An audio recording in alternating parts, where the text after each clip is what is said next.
What's up, fam? Welcome to Birds of a Feather live on A2DRadio.com Tuesday night. Coming at you here, Chrome, Kev, Chucks. We're going to have Pete Evans hopping in with us. Little late start. Some of us got a little tied up with some, everyday life things. So we apologize for that, but we're here with you guys, and we are ready to talk NFL divisional previews. We're going to go through all the NFL divisions. We're going to go through the teams, and we're going to give our predictions on the standings of those divisions. Chucks might have gone with some additional metrics here. He might have picked rushing champion of each division. Who the hell knows? But we'll find out. But we're brought to you by our doctor, Dr. Paul Vidal at Burlington, Cherry Hill, and Princeton, New Jersey at Specialized Physical Therapy. And you can find them on the web as well at specializedphysicaltherapy.com. No appointment necessary. So check them out. Hit up the doc. Get yourself taken care of. Also brought to you by Ambuck Services. You need any gutter guards, gutter cleaning, tree trimming, deck installation, restoration, any kind of outside work. It's summertime, coming up to the fall. Time to get on that, and you're slacking at this point if you haven't gotten it done yet. But check them out. It's ambuckservices.com. The phone number is in one of the comments here in the chat as well. Let them know, Michael Ambrose over there, know that A2D sent you, and you're going to get 20% off, guys. Shout out to Philly Drinkers. Great shirt, Kevin, by the way. Great Thank you. shirt. Chris. PhillyDrinkers.com. That's phenomenal. PhillyDrinkers.com. Alex over there running a great show. And listen, you can get all your A2D merch. You can get other merch that they have on there. Check them out. You get your Philadelphia Quarterback Factory shirt over there. You get your show shirts, Birds of a Feather, and any other show that you love on this station. Please get on there, support us. And by the way, use the promo code A2D, and you're going to get 25% off the Quarterback Factory shirt. So check them out at PhillyDrinkers.com. Our topic of conversation, as we said, we're going to talk divisional rankings or how we see the division shaking out. And with that, that's brought to you by PlayQB54.com. QB54 is the best tailgate game in the business. Get on there. Also use the promo code A2D. That's going to get you 20% off there. It's a fun game.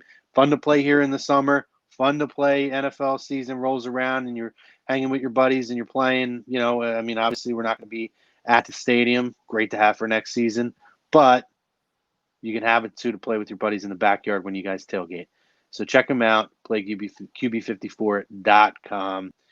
So the topic of conversation, the Cowboys have a more talented roster than the Eagles. Agree, disagree. And typically at the top of the show, boys, we do talk about this, but we're expecting to have Pete in about 25, 30 minutes. So we're going to kind of defer just a little bit because we want to make sure we have Pete on and we're going to have that conversation. So, again, we're going through all of the NFL divisional rankings here on Birds of a Feather, and we are going to start out west. So the way we're going to do it, we're going to, we usually do conference, and then we do the next conference. No, we're going to stagger. We're just going to go by location. So we're going to do both West divisions and so on and so forth. So we're going to start with the AFC West, boys. And I want to hear from Chucks, just to kick us off, Chucks. AFC West, how are you seeing this division? Obviously, we're talking the defending Super Bowl champions coming out of the AFC West. It's Kansas City. You also have Denver, Oakland, and the Los Angeles Chargers. So, yeah, I'm going to go with we're going to go Chucks here first, Chucks.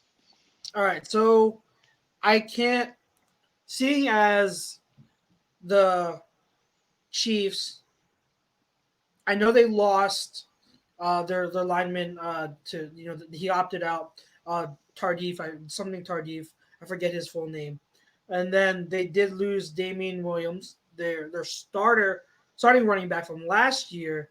I know what people would think, those are big losses, and Tardif is a significant loss. I agree, but they drafted. I think they upgraded at running back by drafting Edwards-Helaire in the first round. To me, he's already, even though he hasn't played a game, to me that's an upgrade from Damian Williams. Damian Williams he's a solid runner, but Clyde Edwards-Helaire is phenomenal. I love that offense. To me, is still going to be unstoppable, fastest offense in the league. I think that the Chiefs are going to still be the class of the division. So I still probably project them finishing atop the division. But I do like, and I know they're like preseason darlings and everything because of their draft, and they had a phenomenal draft. But I do like the Broncos. I've got my eye on the Broncos.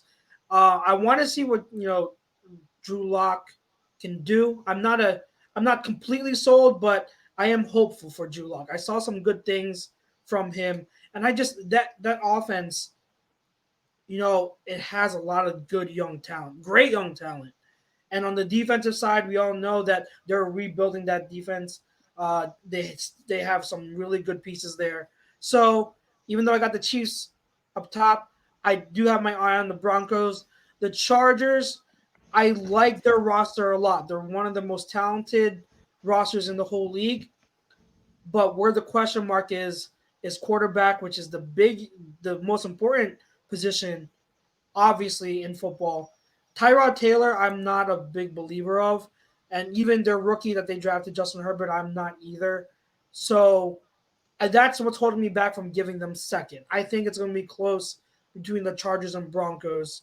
So I got Chiefs, Chargers and Broncos right behind them at like 2A, 2B. And then the Raiders, I still am not a believer in John Gruden yet. We'll see what he can do. He's got Josh Jacobs and he's got Henry Ruggs, who they drafted. But to me, they're still at the bottom of the division.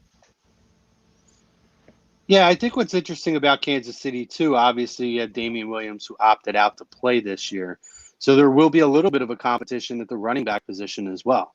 And I think that that'll be intriguing to watch. Obviously, Pat Mahomes is a whole different animal, but to see what Clyde Edwards-Helaire, uh, Darrell Williams, and some of these other guys can bring to the table in terms of competition. And what's so fascinating about it, too, is the caveat this year, guys, is there's no preseason to figure this out. Everything is about training camp, and really straight out of week one, you have to come out and prove yourself and prove your spot. So I'm going to be interested to see that.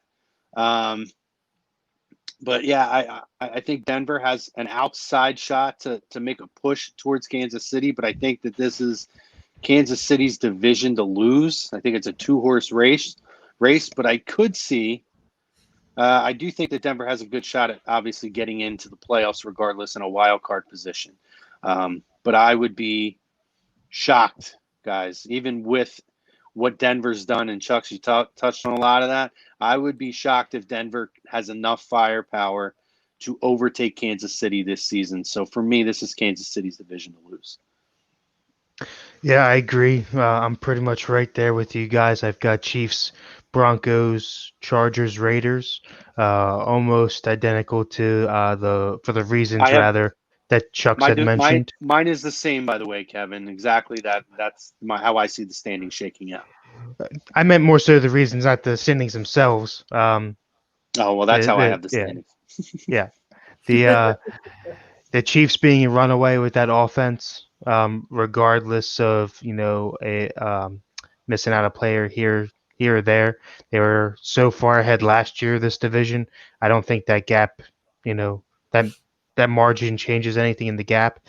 I like what the Broncos have done through the draft and building to try to match what they had kind of wrecked in the past 5 years, trying to go in win now mode through the Manning era there.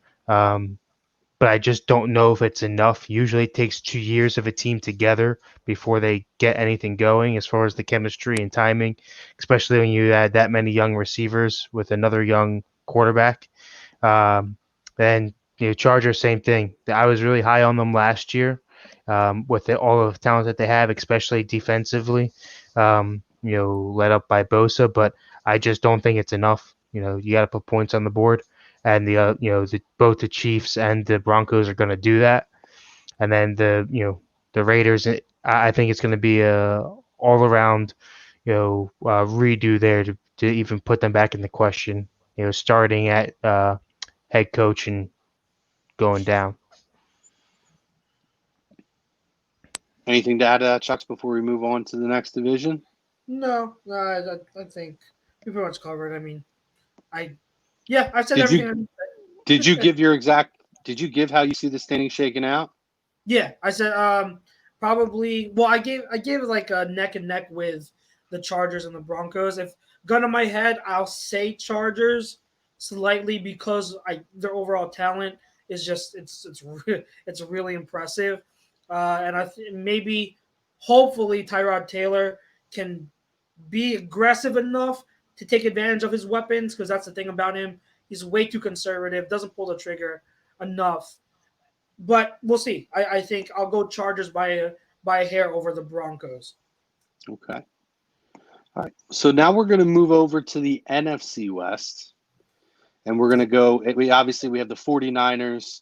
Oh man, I'm drawing a blank here. 49ers, Arizona, the Rams, and the Seahawks, right? Yeah. 49ers, correct. Rams, Seahawks, and Cardinals. Yeah. Yeah. So we're going to start with Kevin here because one of his boyfriends is in this division. So Kevin, give us your breakdown here of the one West of and the NFC. one of So, his friends. so I do have Jimmy GQ leading the 49ers to a division win. Um, that defense to me is scary good. Young all around the ball. They play very well together for being that young, and they play a scheme that has yet to be really beat. You know, beat outside of this division, I should say, or out of the NFC. And when it has been beat, it's been in both sides. If you look at the Saints game or the Super Bowl, it's not often. So I've got them at one. Behind them, I've got Seattle, then Arizona, then the Rams. I think Seattle is going to end up being my wild card team. One of my wild card teams. I think they stay right there with the 49ers. But I just don't know if they've got enough firepower. I think that's why they're kind of scrambling to, look at an AB or look at a Josh Gordon still. I think they want to add another piece to go opposite of DK and Lockett. And then with the Cardinals, that's just too big of a question mark for me. I mean, Kenyon Drake came on late last year and ran well, but he has yet to really put a full season of that caliber running underneath of him.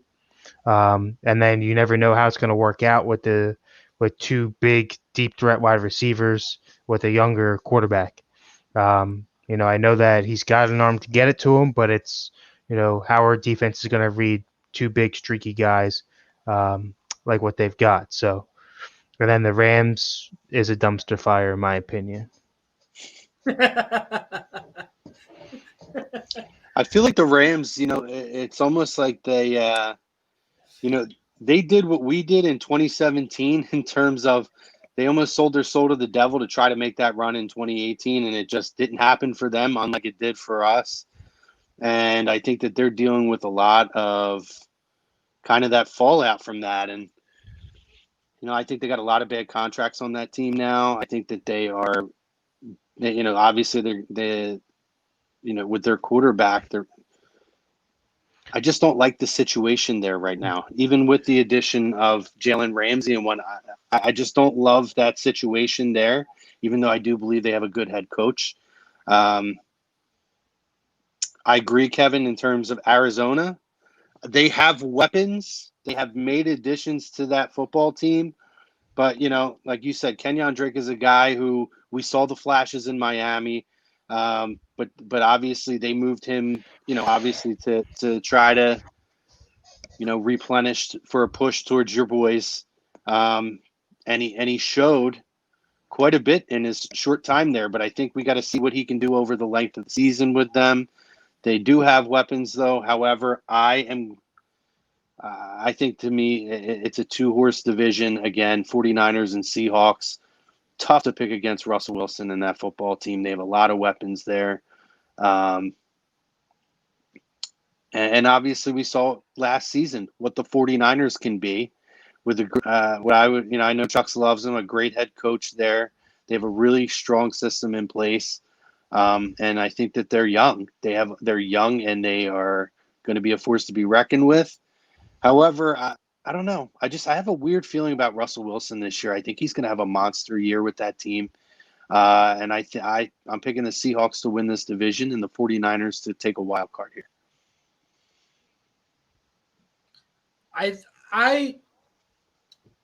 You guys know, because last year in the offseason, I was saying I was pounding the table with the 49ers, and I still am. I still think they're going to make the playoffs.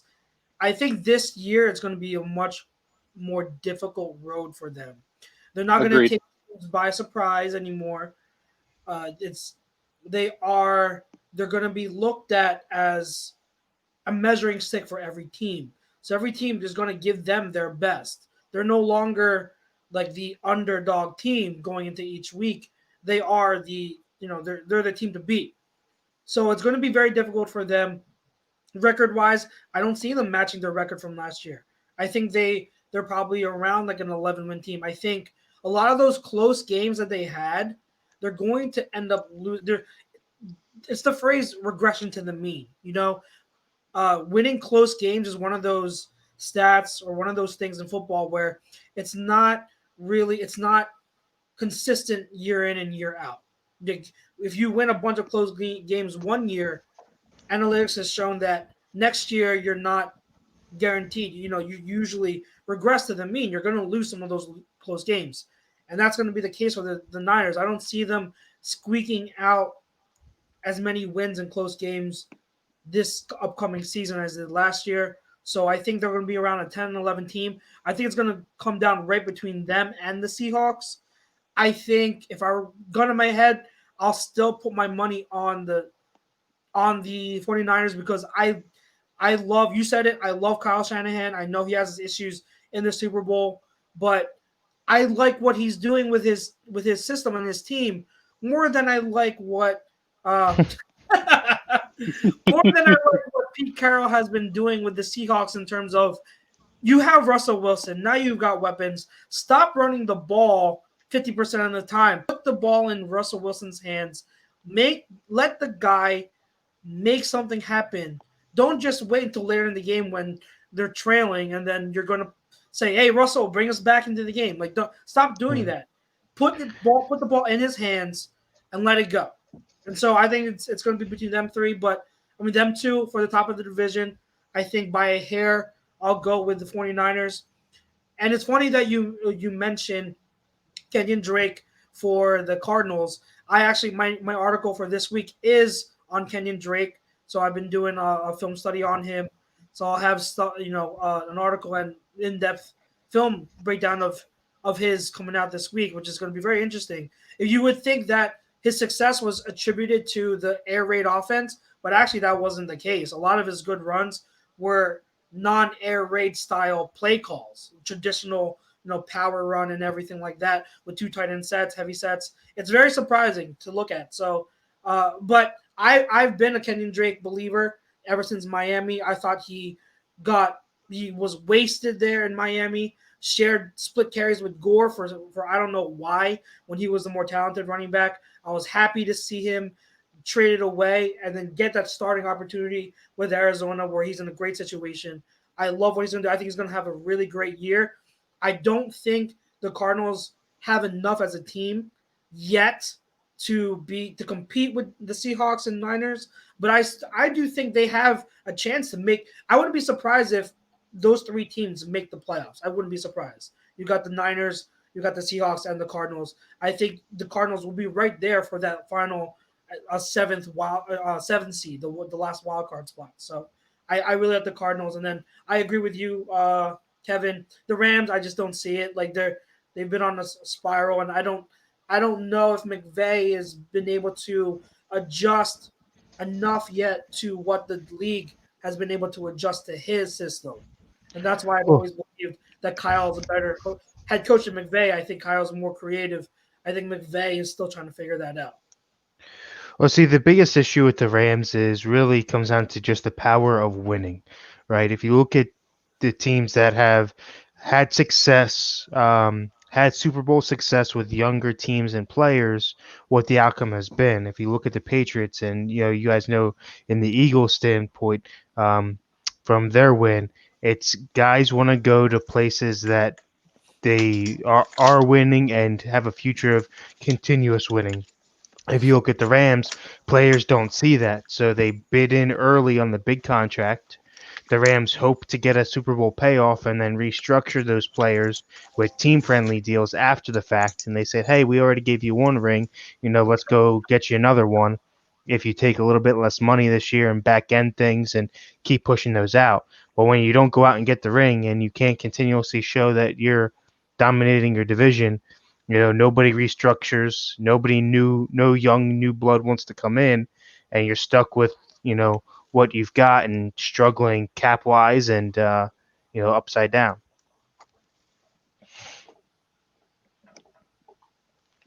Yeah, spot on. Anything? Let's pull up a few comments here before we move on to the next division. Go So ahead. Lord Walker says Cardinals, Seahawks. That's 49ers, Rams. So he believes in the Cardinals this year. Yeah. Steelers fan has the Seahawks, 49ers, and Cardinals will all make the playoffs. The Rams just flat out suck because they're in cap hell right now, and they don't have a Howie to fix that. Yeah. Gavin Keller says Seahawks, Niners, Rams, Cardinals having Arizona last. I don't know if I could. Andy, 49ers, Seahawks, Rams, Cardinals. Reading the 49ers, I don't know what that said. Brodo, behind here on the ones and twos, which, by the way, thank you, Ryan, for everything that you do, buddy. Seahawks, 49ers, Cardinals, and Rams. I agree with Ryan on that. Gavin says, this is talking earlier when we were doing the AFC West. This is the Chiefs division to win, but I like the Chargers right behind them. I like the Broncos too, but I don't know what I'm getting from Drew Lock yet. Steelers fan. I guess this is all of his NFC teams. He has Saints, Seahawks, Cowboys, Packers, 49ers, Buccaneers, and Cardinals. And then he has, for the AFC, the Chiefs, Ravens, Bills, Titans, Steelers, Broncos, Colts. I don't see Dolphins there. Yeah. Patriots are missing out. So. And Don, what's up, Don? He's back. Says, all I know is the Lions better not be last. Lenny D. Fly Eagles Fly, new to you guys. Welcome to the show, Lenny. Hope you tune in. We're on every week. We're a little later than usual tonight. Usually we start between 7 and 7:30 Eastern time. Got a little late start, but happy you could join us, brother. All right, guys, let's move on to the next divisions. I'm going to save the South because I want to give Pete a chance to come in and talk about Tom Brady as well. So we're going to hold off on the South. So we're going to move to the North. We're going to go with the AFC North here, guys, and we have the Ravens, Steelers, Browns, and Bengals, and now we're going to start with Chucks again on this one. Okay, so AFC North, another really tough division. Like, so far, like the three divisions we've talked about, like it's going to be close. I think that obviously the Ravens, they have, to me, the most talented roster in the league. I think that they are only going to get better. Maybe not record-wise, but I think overall they're just going to be a better team than they were last year. I think we're going to see an improvement in Lamar, and they just kept adding more talent. And I like the running back they got. J.K. Dobbins going to be behind Mark Ingram, but don't be surprised if he ends up taking the job, or at least like getting a good split between the two of them. So I think the Ravens still maintain the top seed. There's not much I can say about them besides that. The rest of the division, the Steelers, if Big Ben stays healthy, I think they're going to compete. Their defense is always going to be good. I like Deontay Johnson, so I think he could have a surprising year as a legit deep threat, not like a star elite wide receiver or anything. Just like Ben loves to throw deep. I think Deontay Johnson is a really, really good speed guy, so I think he's going to have a good year with Big Ben. But I think, and call me foolish, I might regret saying this by the end of the year yet again, but I like what the Browns are doing, and they have I like Stefanski as head coach, and they had a phenomenal draft in my opinion, and I think that Baker has a bounce back year. I think that O line is going to be better than last year. I think Baker is going to be, he's going to cut down on the issues he had last year. And I think OBJ is going to have an elite season this year. I think OBJ is tired of being overlooked once again. He's going to reclaim his reputation as one of the top receivers in the league. I expect a big year out of OBJ. I like the offseason they just had. So I wouldn't be surprised if the Browns are right in the mix for a playoff spot. I really like what they did. And then the Bengals are the Bengals. I think they're still in transition, but it's going to be exciting at least to see Joe Burrow play. I want to see what he can do, but I think they're last in the division. Yeah, for me, I've got it similar. I've got Ravens, Browns, Steelers, Bengals. I think you hit the mark right there on the Ravens, Chucks, as far as being one of the one of the most talented teams overall, top to bottom. When you look at just their overall running ability, Lamar and Ingram, how they split that field up, and then obviously the deep ball effect that they showed that they could get out last year. Um, when it comes to the Browns, I don't necessarily think OBJ is going to have a having have a season like he had in New York, but I think they're going to make it more split between him and Jarvis Landry as far as touches go, and use them almost identical on either side of the ball. That way, you're not necessarily having a who's the number one when you just make their numbers match a little bit more. And then you also have to remember that Kareem Hunt is there all year versus being out 8 games. So having him in the backfield is going to be an absolute nightmare to deal with two technical top 10 running backs in the league on the same team. They are my wild card team, or one of the two. Then the Steelers, I've got them lower. I'm usually lower on them. Their defense does tend to surprise me on how good they keep playing as they get a little bit older and lose a couple pieces here and there. I just don't think offensively they're there. They're trying to turn Juju into a number one, and he's just not it. He is a glorified slot. Reminds me a lot of Edelman. He is the number one voice on the field, maybe, but he's not a number one. He's not a deep guy. He's a very big check down to me. So can he play a little bit everywhere? Sure, but he's not a number one. And then obviously it's Big Ben. I got to see him come off the injury, especially at the age. Already threatened retirement twice now because of the age and injuries. So I think he wants one more go at things before he hangs it up and not go on his own terms. So I hope he can get it done. Play a full season rather, but I just don't see it happening. And then obviously with the Bengals, we don't even know if it was AJ Green, how healthy he is to give your quarterback any type of weapons to throw to. You lose out on your tight end, on Eifert, who he couldn't stay healthy. So who's coming in back there? I mean, basically it's going to be handing it off to Mixon and see what happens. So they're definitely in the rebuilding mode for me. So no one's going to expect anything outside of last for them. So it's all upside. But regardless, they are the bottom of the barrel for me. Jay Trill, our boy down here. What's up, JJ? He says Wentz is already throwing INTs. Wentz got fat AF. I love JJ Trilla. Thanks for chiming in, buddy. $2. Cha-ching. Lenny D for one. Wentz muscled up, and second, Dak can't even get a long-term contract. So worry about Dak being a cowgirl in the future. Dak's going to get paid, though. Eddie Sanchez says Ravens, Steelers, Bengals, then Browns. Gavin says Steelers defense is going to be nasty this season. Ryan Brodo, our producer, Ravens, Browns, Steelers, Bengals. Gavin, Ravens, Steelers, Browns, Bengals. Lord Walker, Ravens, Steelers, Browns, Bengals. Don, Steelers, Ravens, Browns, Cincinnati. Yeah, I think you guys kind of nailed it. Andy says Ravens, Browns, Steelers, and Bengals. I think you kind of nailed it.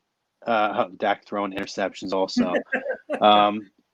Joe Burrow is going to be real interesting this year, guys, and he does have the benefit that there is no expectation really for this football team. So I do believe, anything they get in terms of success this year is a plus outside of just allowing him to develop.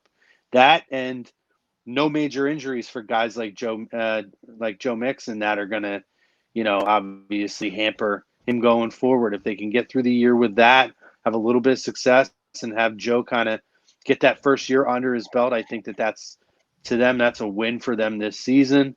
I'm not a Mike Tomlin guy. I never got it. I've said it 1,000 times on this show. I'll say it again. I understand that he has a Super Bowl, but that is a team that, in my opinion, with the talent that they've had on offense and defense over the years, with the quarterback that Ben Roethlisberger is, how that team doesn't have more than one Super Bowl title under his time, it shocks me. And honestly, they play up and they play down to teams. They will put up 35 points against the New England Patriots and lose 42-35. And bro, who is that a reflection on when you do that? Who is that a reflection on? That's on your coach. That's on the coaching, man. It is. Yep. And we've seen it for years, Chucks. How many times have we come in on the week in and week out before Kevin was a part of the show where we would be doing our weekly recap, and it was another Steelers playing down to their opponents against squeaking out like a 10-point win, like 13-3 against the Browns when the Browns were the Browns. And then vice versa now, we're talking how they put up all these points against the Ravens, but allowed a lot of points against a Ravens team who didn't have a ton of offensive firepower at that time. Mm-hmm. It's been a lot of inconsistency, in my opinion, for that team over the years. And I just don't see them another year later for Ben. You guys were spot on with Juju. He's not a number one wide receiver. I think he's a great number two, but I think they took a big step back when they lost Antonio Brown, and I think that shows. So I don't even know if I have them making the playoffs this year. I do believe the Browns will take a step forward. I think this is a big year for Baker. Baker has to come out here and lead this football team to some wins. They lost or choked up, I felt, a lot of games last year where they had an opportunity to win games and have a much better record. They have to figure out how to close out games. Baker has to be much better. And I believe OBJ will have a good year again this year. I think he will he'll step up from what we saw last year with some of the inconsistency. And Nick Chubb is my guy. Nick Chubb is my guy. I expect big things from Nick Chubb again this year. I have them finishing number 2. But the Ravens, there's not really much more to say. You guys really nailed it with the Ravens. Lamar is he's a fabulous player. Defensively, they're sound, and I think that team is very exciting to watch. I think that's a team to look out for, not just in this division, but in this conference. So I have the Ravens winning this division. So Gavin over here says Tommy would go nuts on you, Chrome, about Tomlin. Tommy loves him. Some Tomlin. I know. I've talked to Tom about it. We've had the conversation, and I can't take away that a guy has won a Super Bowl. I also believe, though, he stepped in during an era of Steelers football that they were peaking with Bill Cowher and may have won on the coattails of Bill Cowher, because I judge on what people do after the fact, and we haven't seen it. It's the equivalent to baseball when people say, when Mike Matheny was the Cardinals manager and he got to a World Series in 2013, and I always said, yeah, but he came off the tail end of the Tony La Russa era where they won 2 World Series and had just won 2 years beforehand. What did he do after that? He did shit. He didn't do anything. They struggled to even make the playoffs, and when they did, they didn't do anything. They were to me, I look at the Steelers as the equivalent in the NBA of being like a fourth or later seed. You're almost in that purgatory where you have to continue to compete, but you're just not good enough to beat the big dogs when it matters the most. Because every year, this team doesn't get it done. And I think it's a huge reflection on coaching. If Tomlin could, one of these years could have figured it out and at least gotten them to the Super Bowl, I think I would feel a little bit different. But they didn't. I just haven't seen enough from them. And to me, it's a reflection. It's great to have a great head. Listen, we saw it with Andy a lot. So I'm not saying he's not a good head coach. I just think he's incredibly overrated and overhyped. Doesn't sit well with me is what you said, Chrome, first about Tomlin.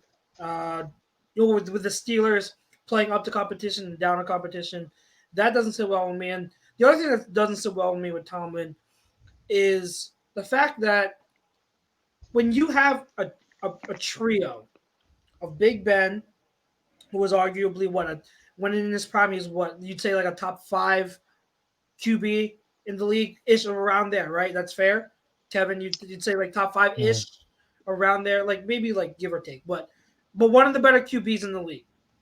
You have Antonio Brown in his prime, who was widely considered number 1 wide receiver in the league. The thing I'll say about Ben, though, that I think increases his value, I don't have him. I never had him as a top 5 in the league. The thing for me that always increased his value, though, was his durability, and he was really good in the last 2 minutes of games. Yeah.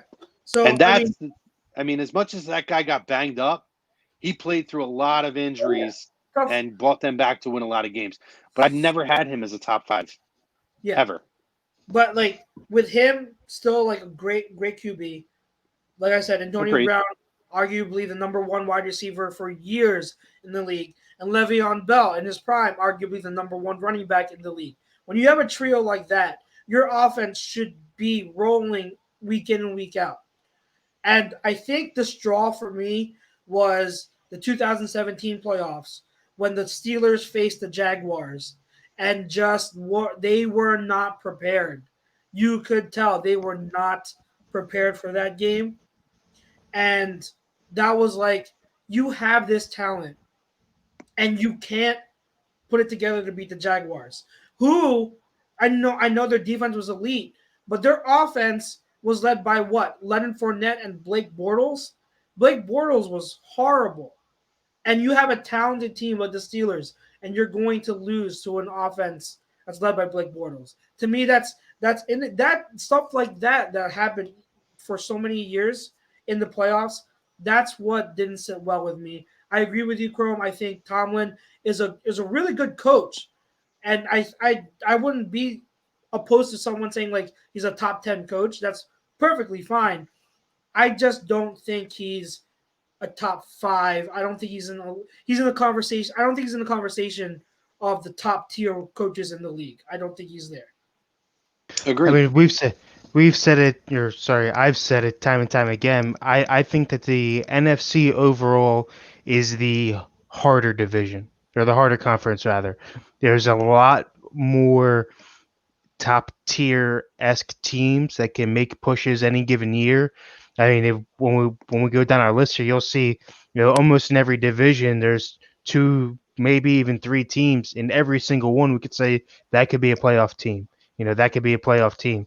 But when you talk about the AFC, I think it's the better conference, whereas you have maybe only 3 or 4 top teams, but they are 12-win teams year in, year out.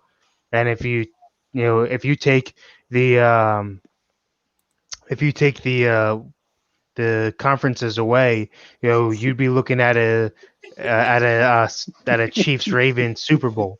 So if I look at it that way, if you only have 4 teams to really crack and 1 game to win, Tomlin, if you're going to be a top 10 coach, should coach up your team to get you past that hurdle. And that's my biggest argument against him, is since he can't, how much can he really do on a weekly basis getting this team prepared?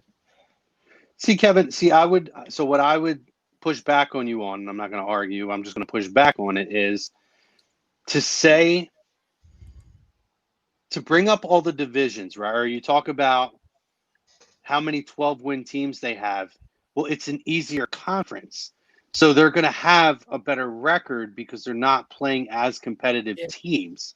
Yeah. So that's, I think that the argument of, well, they have more upper echelon teams because, they have teams that consistently put 12 wins up. It's because the conference isn't as strong. I agree with you in that, the NFC in the NBA and the NFL is the equivalent to the NBA for years, where the Western Conference up until recent years was dominant. And I think that we've seen that over the last decade.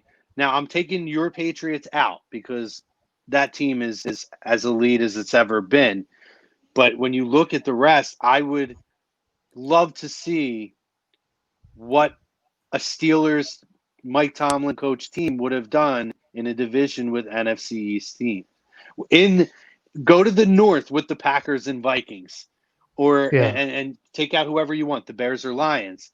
That team's not putting up those 10-win seasons every year. I'm sorry, they're just not. And that's my pushback I would have to that point. Yeah.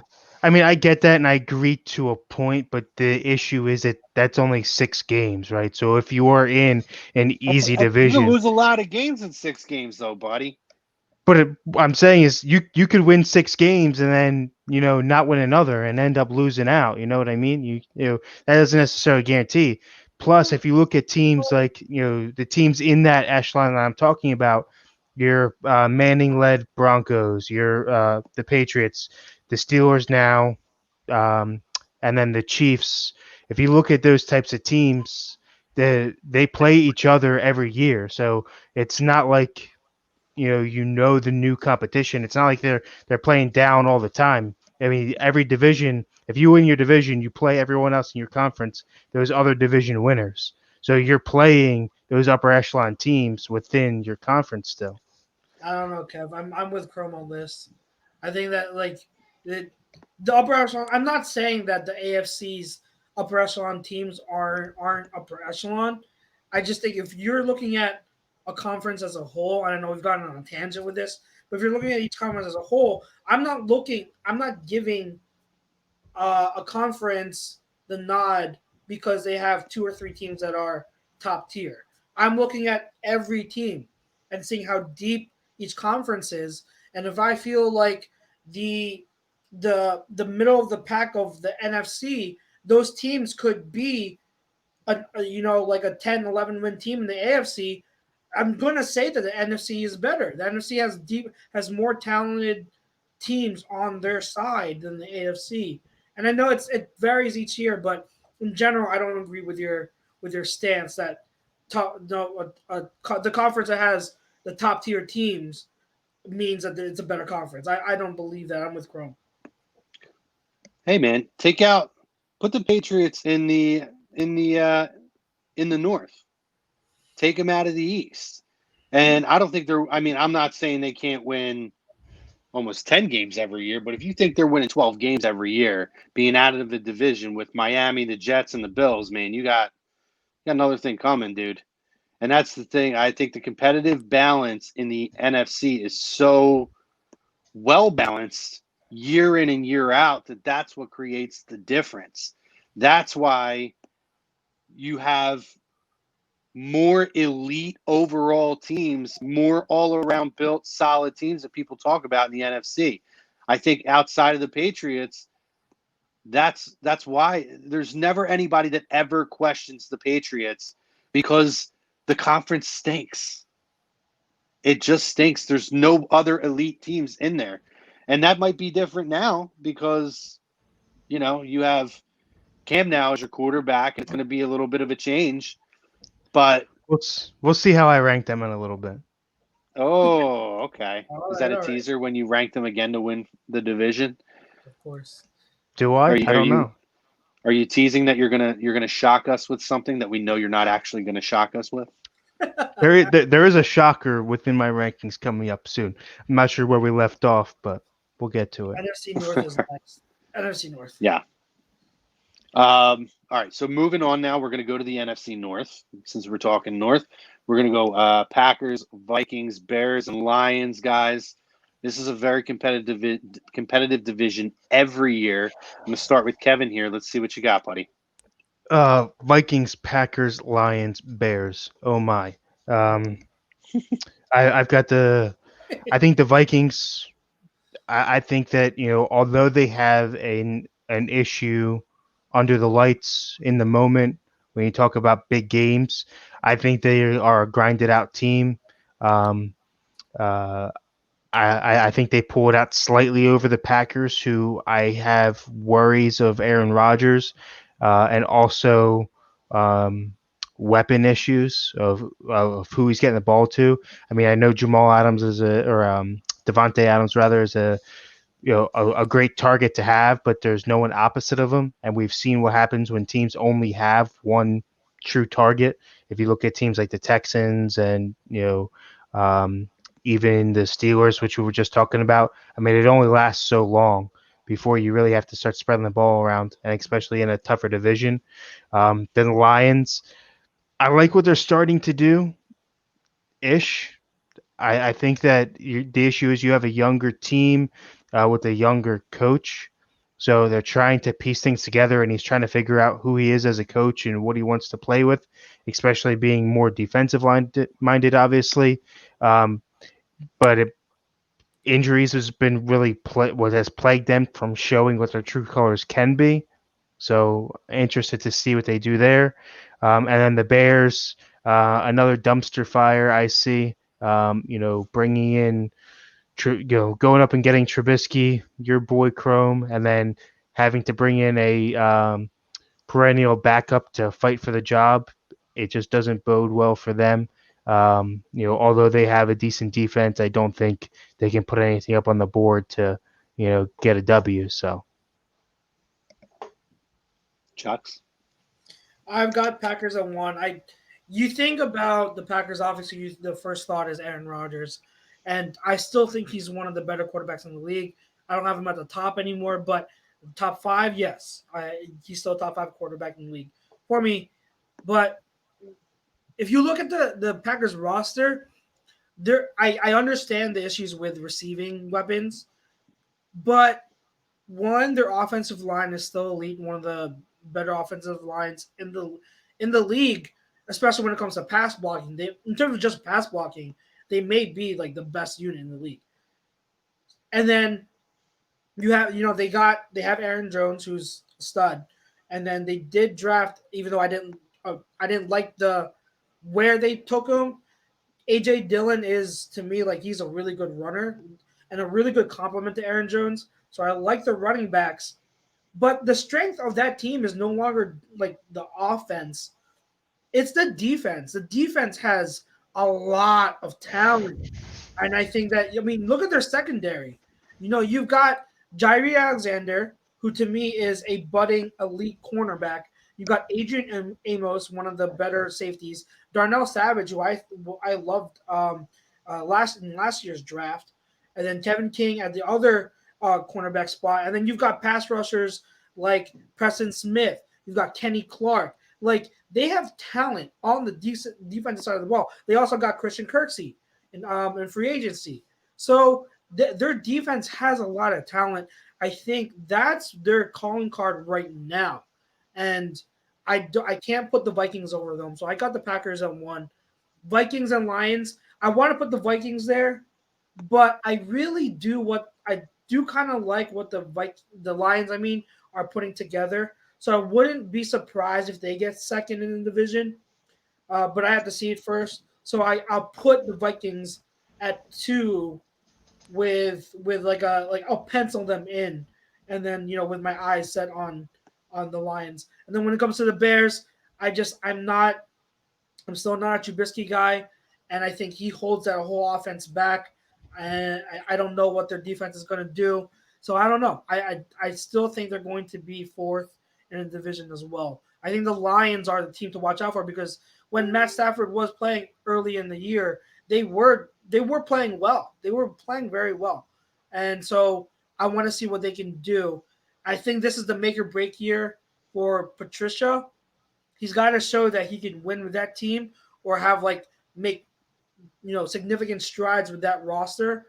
If not, I think he's on the hot seat. So I want to see what they do this season. Yeah, I think for me, what I'm going to be interested with Minnesota too is the subtraction of Stephon Diggs, how that's going to affect that offense. What kind of year are we going to get from Adam Thielen this year?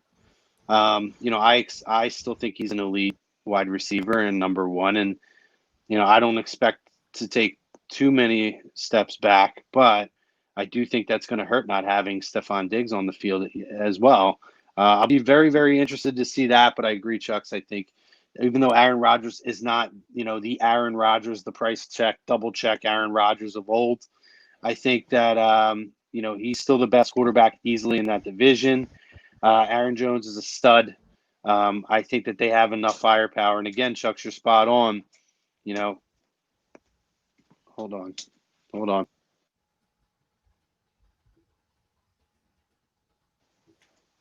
Sorry, my bad. I had an unexpected visitor. Mike McCarthy, though, being gone and having that team kind of evolve has become a very defensive-minded team, which you're going to need to compete against, the Lions and all the additions that they've made. I'm not a Stafford guy. Sorry, Chucks. I'm never going to be a Stafford guy. I know. But I do agree. I think this team is much better this year. I think that they have an outside chance to push Minnesota for the number 2 spot in the division. I think it's the Packers' division to lose. And yeah, I mean, I love Mitchie Poo, but I think that they're going to be bottom feeding. I think they're going to be bottom feeding in this division. So I have it Packers, Vikings, Lions, and then Bears. So moving on, guys, we're going to go to the NFC South, the Saints, Falcons. Actually, let's hold that. AFC Hopefully, South. Chuck. Yeah, let's do AFC. Hopefully, Mr. Peter Evans can get on here soon. AFC South, we have the Texans, Titans, Colts, and Jags, and we're going to kick this one off with Chucks. Let's see. Tough division because I don't see. I'm going to be listening. I got to pop out real quick for a minute. Yeah, I don't see any single team here running away with the division. The Titans, I know the Titans made the playoffs and made some noise, and I do like their roster. I think they're going to compete, but I also think you're going to have a team like the Colts. I think they're going to compete too, and I think despite having that buffoon as a coach in Houston, we all know his name, Bill O'Brien. I think that Deshaun Watson and the team as a whole has too much talent not to compete for the division.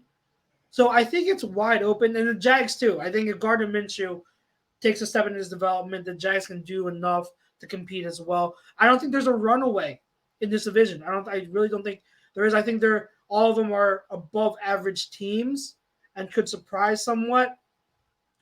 I'm probably going to say the Colts at 1 because I really like what they did in the offseason, and I like Frank Reich. The addition of Jonathan Taylor in the draft fits that offense so well. He's going to be a great complement to Mack and Hines in the backfield. He is a phenomenal runner. And he's going to take advantage of that elite offensive line. But not only that, but the wide receiver, Michael Pittman, they took in the second round, he's going to be a stud. I really like Michael Pittman. I think he is what people thought that T. Higgins was. I think people overrated T. Higgins, but I think Michael Pittman is that guy. And not a lot of people, had paid attention to him, but Pittman's going to be a really great complement to T.Y. Hilton. So if that whole team can stay healthy and start to come together, I think they're going to really make a push. I'm going to go with them at 1. I'll go with the Titans at 2, and then Texans and Jags are a toss-up to me at 3 and 4. But I do like the Titans.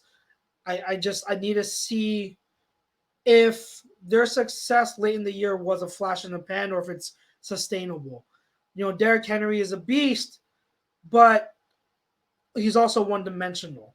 They're not going to be able to run over every team like they did late in the year, week in and week out over the course of a whole season. They're going to have to pass the ball. So who's going to be? Is it going to be A.J. Brown? Is Corey Davis going to finally break out? Their one running back they drafted. I forget his name. It eludes me. The fast Darrington Evans. Evans is a good compliment, but is he going to be ready? So a question mark. So I give them 2, but it wouldn't surprise me if they finish winning the division over the Colts. But that's how I have it. Colts, Titans, and then toss up between Texans and Jags. I mean, this is truly the only division where I could say I could have put all these teams back in a hat and pulled them out one by one, and whatever order they came out in, I could probably agree with you to some extent, just because of how close they all are. I think any one team is one breakout or one injury away from up or down a spot. But with that being said, I do have it Titans, Texans, Colts, Jags. I think that the Titans, with Derrick Henry and having Tannehill play a whole season under center versus going back and forth, I think will kind of. I don't think they will run as hard or be as dominant in the run game as last year. I think teams will start to figure it out a bit, but I think that the team as a whole will start to find a better identity of themselves, and get the guys that you named, the AJ Brown and Corey Davis in the loop a little bit more.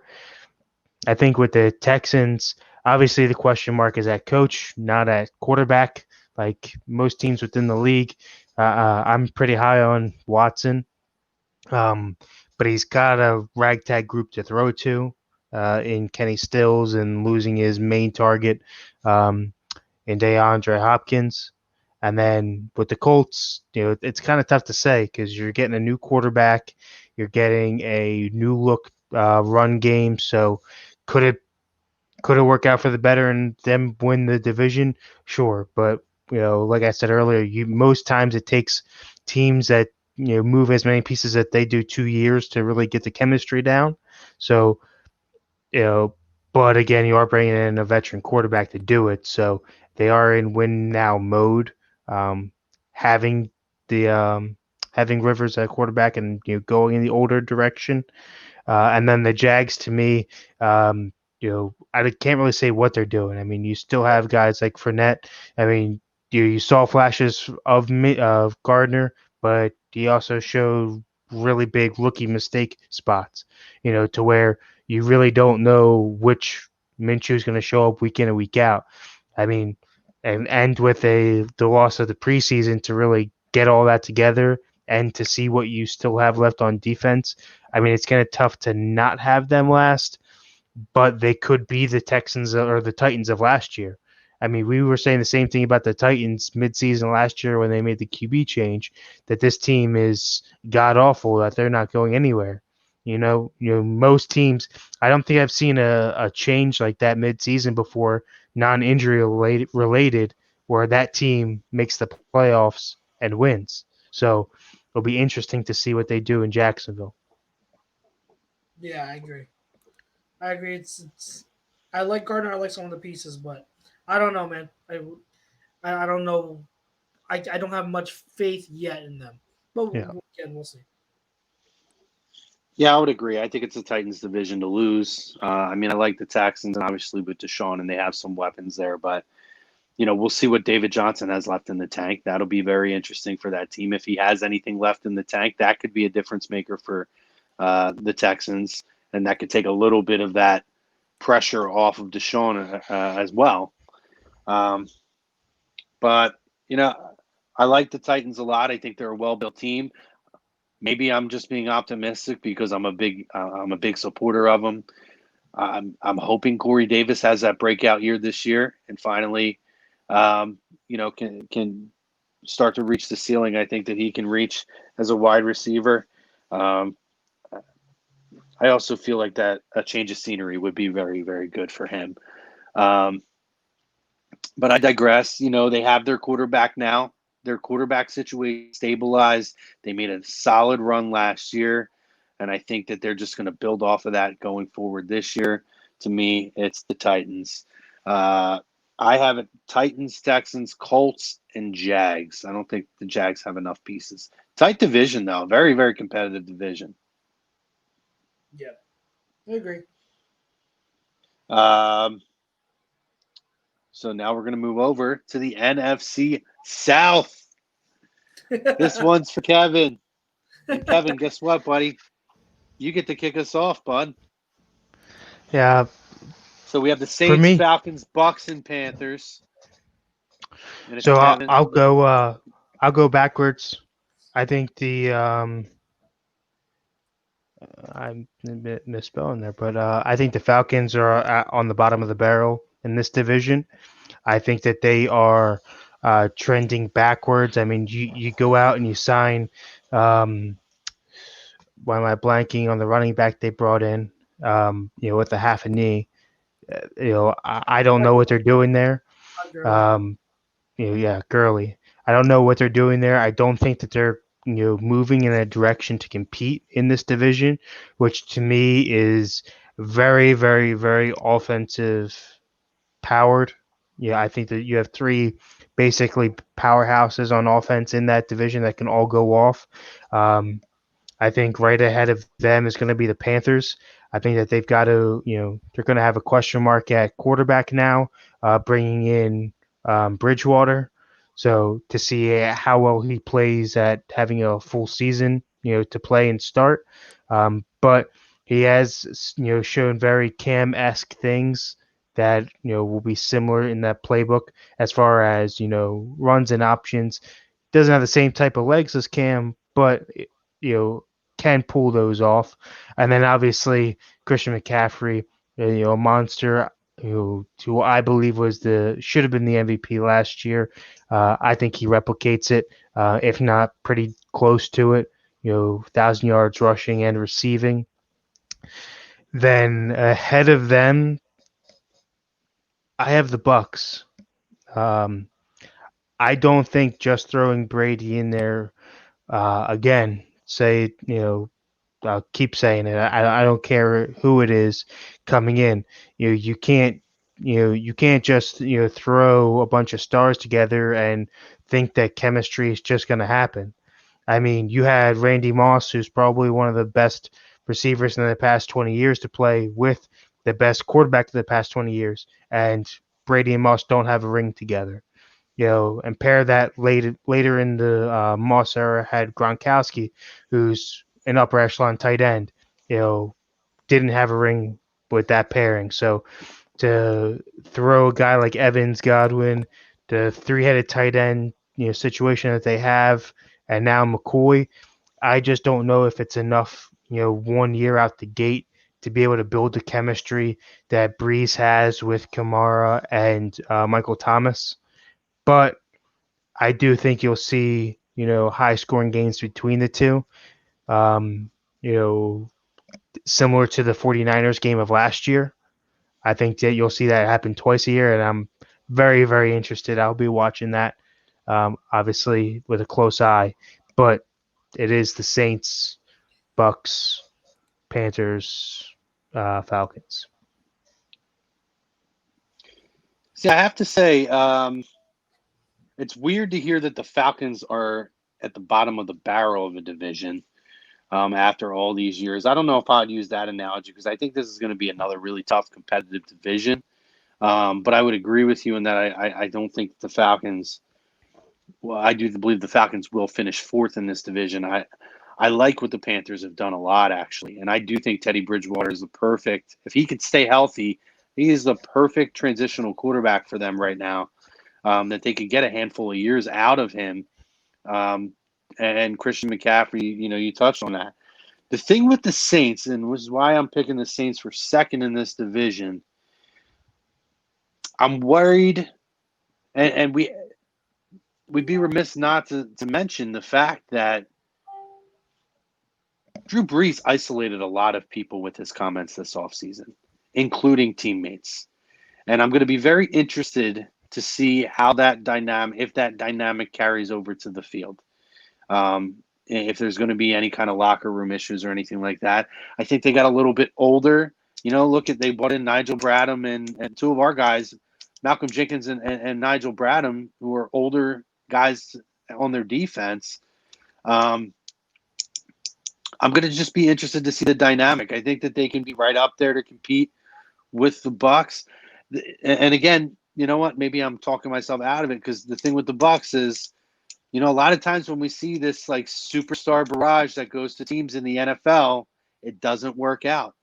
And I'll be very interested to see, because, we're not talking about them being in a division that's not competitive and then being able to just kind of go and get their sea legs under them, the first 6 weeks of the season, and then kind of run through the rest of the season. We saw it in the NBA with the Heat, right? They sucked for the first 25 to 30 games they played together. LeBron, Bosh, and Wade, they were terrible. One of the worst teams in the league, until they got their sea legs. They're not going to have that. They're not going to have preseason games to get it together. So you know what? Maybe there's an outside chance, guys, that the Panthers could sneak in and take this division. Who knows? It wouldn't shock me. And maybe just for saying sake, that's gonna be my prediction, actually. I'm gonna go Panthers. Wow. Bucks, Saints, Falcons. So Somebody's got to have a hot take here. I think between all the different additions, without a preseason, without a proper off-season camp, without a proper training camp, I think it's going to be really hard for the Bucs to kind of come out of the chute. And I'm concerned with the chemistry now with the Saints. So I'm going to pick the Panthers to surprise people and take this division. So pulling up their the Bucks schedule out the gate, it's an absolute gauntlet.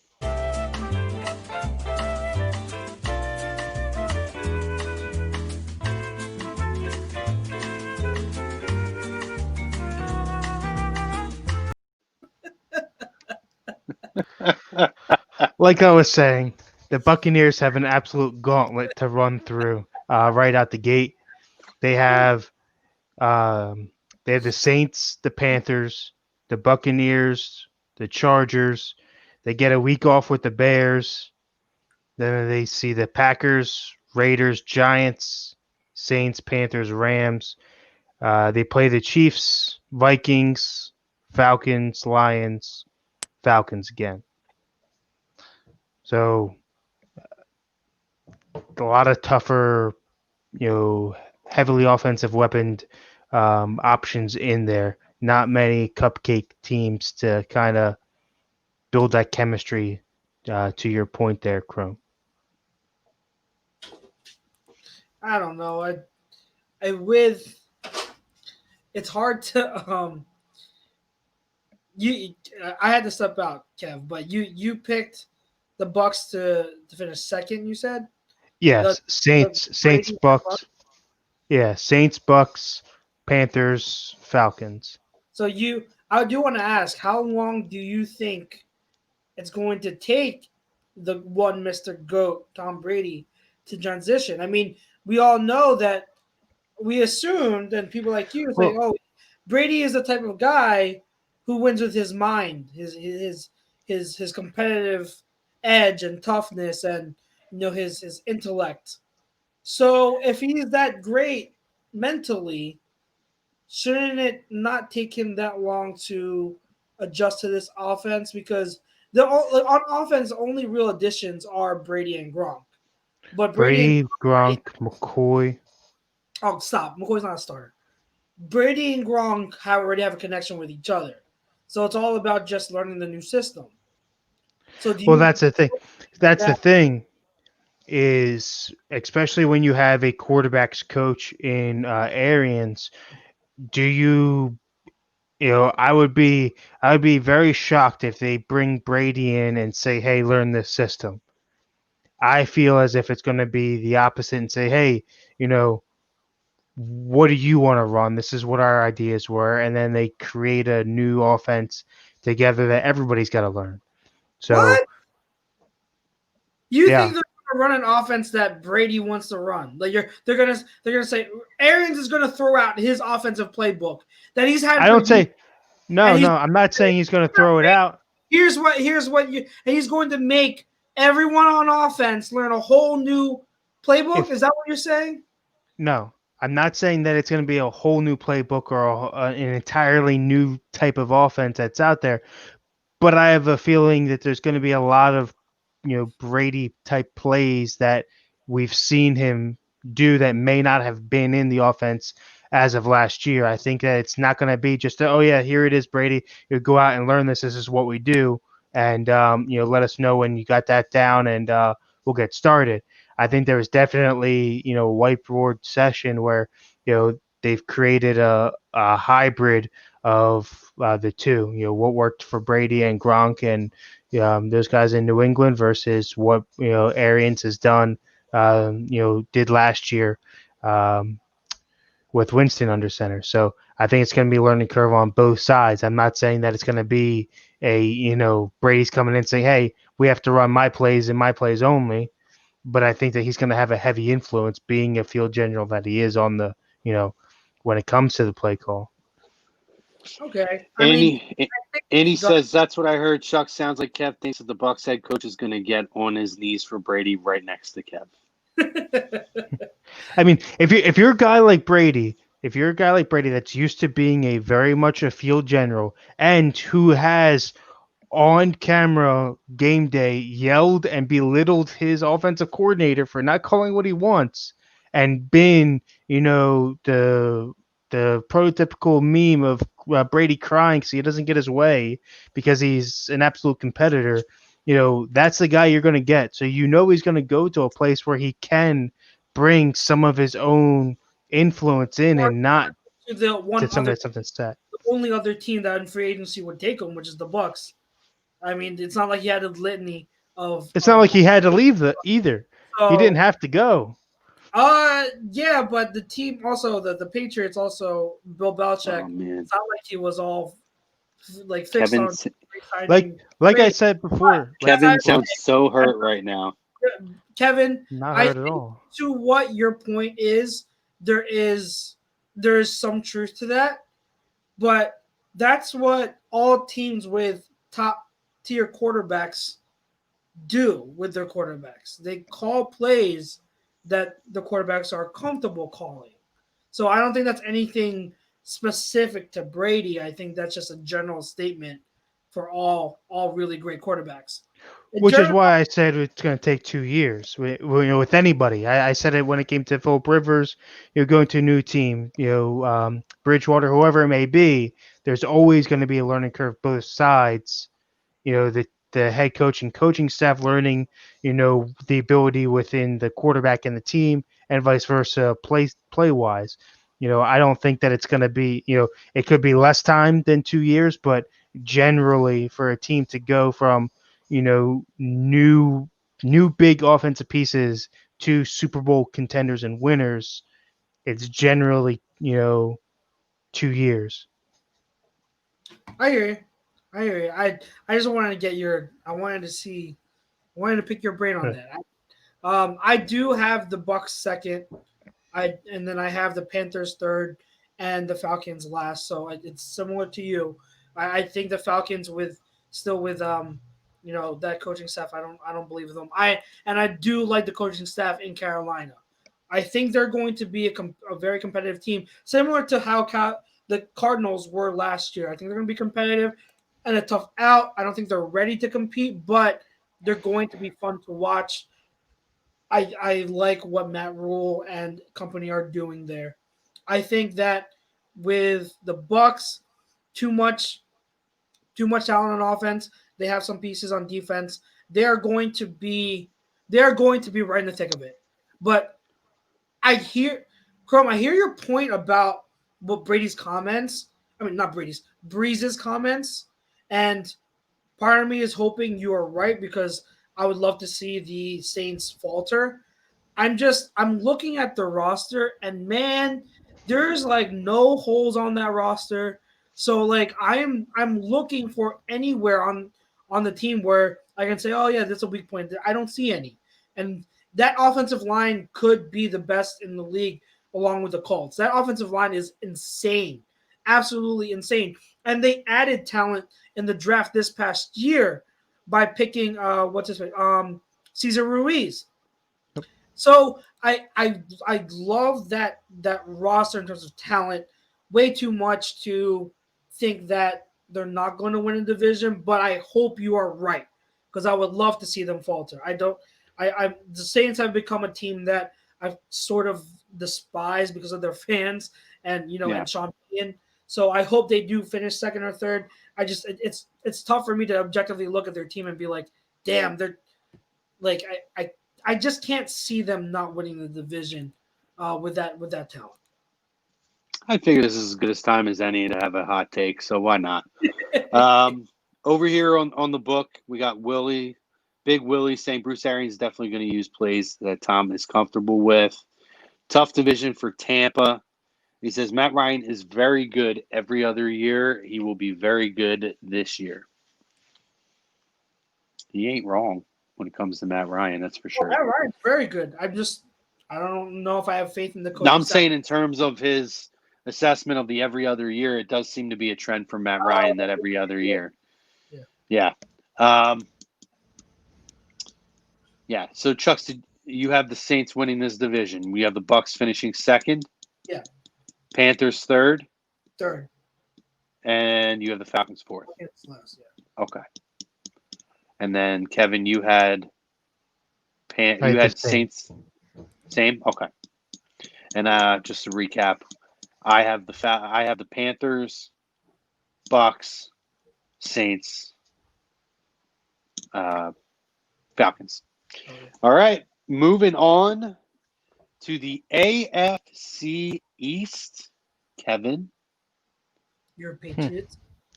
I'm going to let you kick this one off, buddy. How do you feel about the AFC East here? Well, Pats, Dolphins, Jets, and Bills. Dead last, I have the Dolphins. Just person. Where they should be. You're a terrible human being. I get the disrespect. Disrespect that the Dolphins got, and I'm not even like being a Dolphins mark, but what that team showed last year, and the disrespect that Brian Flores gets as a head coach, is mind-boggling to me because I thought that last year he proved his worth as a head coach. Now, obviously, we got to see more in the years to come. But there's been a lot of head coaches that have come out of that New England system that haven't done shit in this league as a head coach.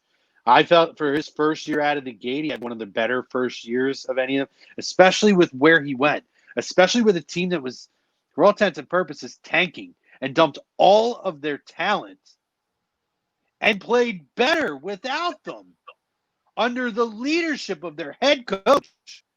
Everything that we don't get from Mike Tomlin. We're just talking about head coaches who don't motivate their players to get up on another level on Sunday. The disrespect that you have for Brian Flores and the Dolphins. But I should have known because you don't like fucking Tua. You think Tua stinks. Even though when Tua's healthy, and he should be healthy this year, has proven that he can be a generational quarterback, and you can't see that either. So doesn't shock me that immediately your reaction is in the bottom of the division where they should be. God forbid you talk the little bit of truth and give a little bit of credit to the team that took your dynasty down and ran your franchise figurehead out of town to Florida. They said, come on down with us, Tom. The sun is beautiful down here. Fuck that snow stuff up there in New England and all that shit. Come on down here, Tom. We don't need you. But we got a couple buddies over here down in Tampa, a couple hours south, that would love to have you. No respect. You're right.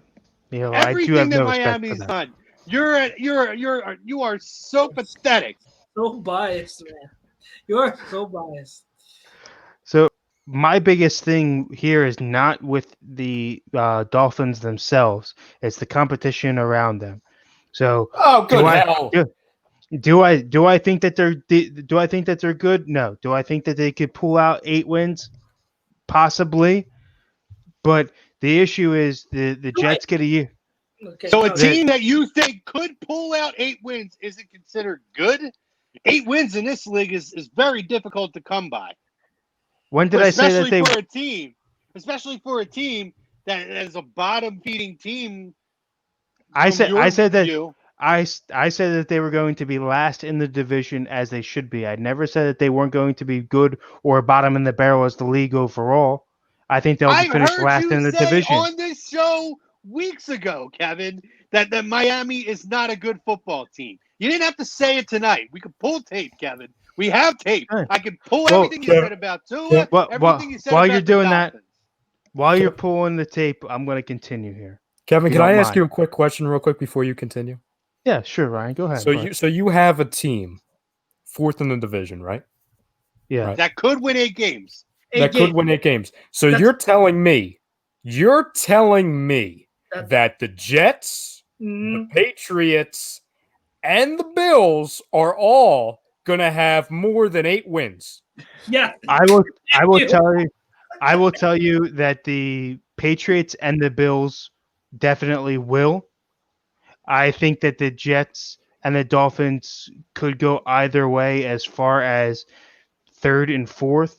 Both have the potential to win 8 games, or be right there, plus or minus 1. But can I ask a second question, a follow up? Okay, since I'm a freaking reporter now of this nonsense. Okay, so you're confident that, and number one, you just flip flop because you first said the Dolphins where they should be are 4th. Now you're saying that it could be the Jets. I'm saying that's where they should be. I'm glad I was able to give an explanation on the rest of my rankings. Well, it sounds like that's where they should be. I'm not saying guarantee where they're gonna be, because the Jets have never put together a decent team in recent memory. They have the pieces there to do it. There. Who? Darnold, the Jets. You mean the Jamal Adams player that just left them? I just said the Jets and Le'Veon Bell. I never mentioned. No, but I'm talking about pieces. Jamal Adams. The loss of Jamal Adams kind of hurts, right? It does hurt, yes, but outside of Adams, I don't think his worth there is what he is anyway. Only because he is the only piece there, the biggest piece there on that secondary. I've said before, I think that actually hurt them, from asking him to do so much. I think that created gaps on the team. But who's their? Who would you say is their number 1 wide receiver, Kevin? Off the top of my head, I couldn't tell you. How about their offensive line? Do you think what would you rank them in the league?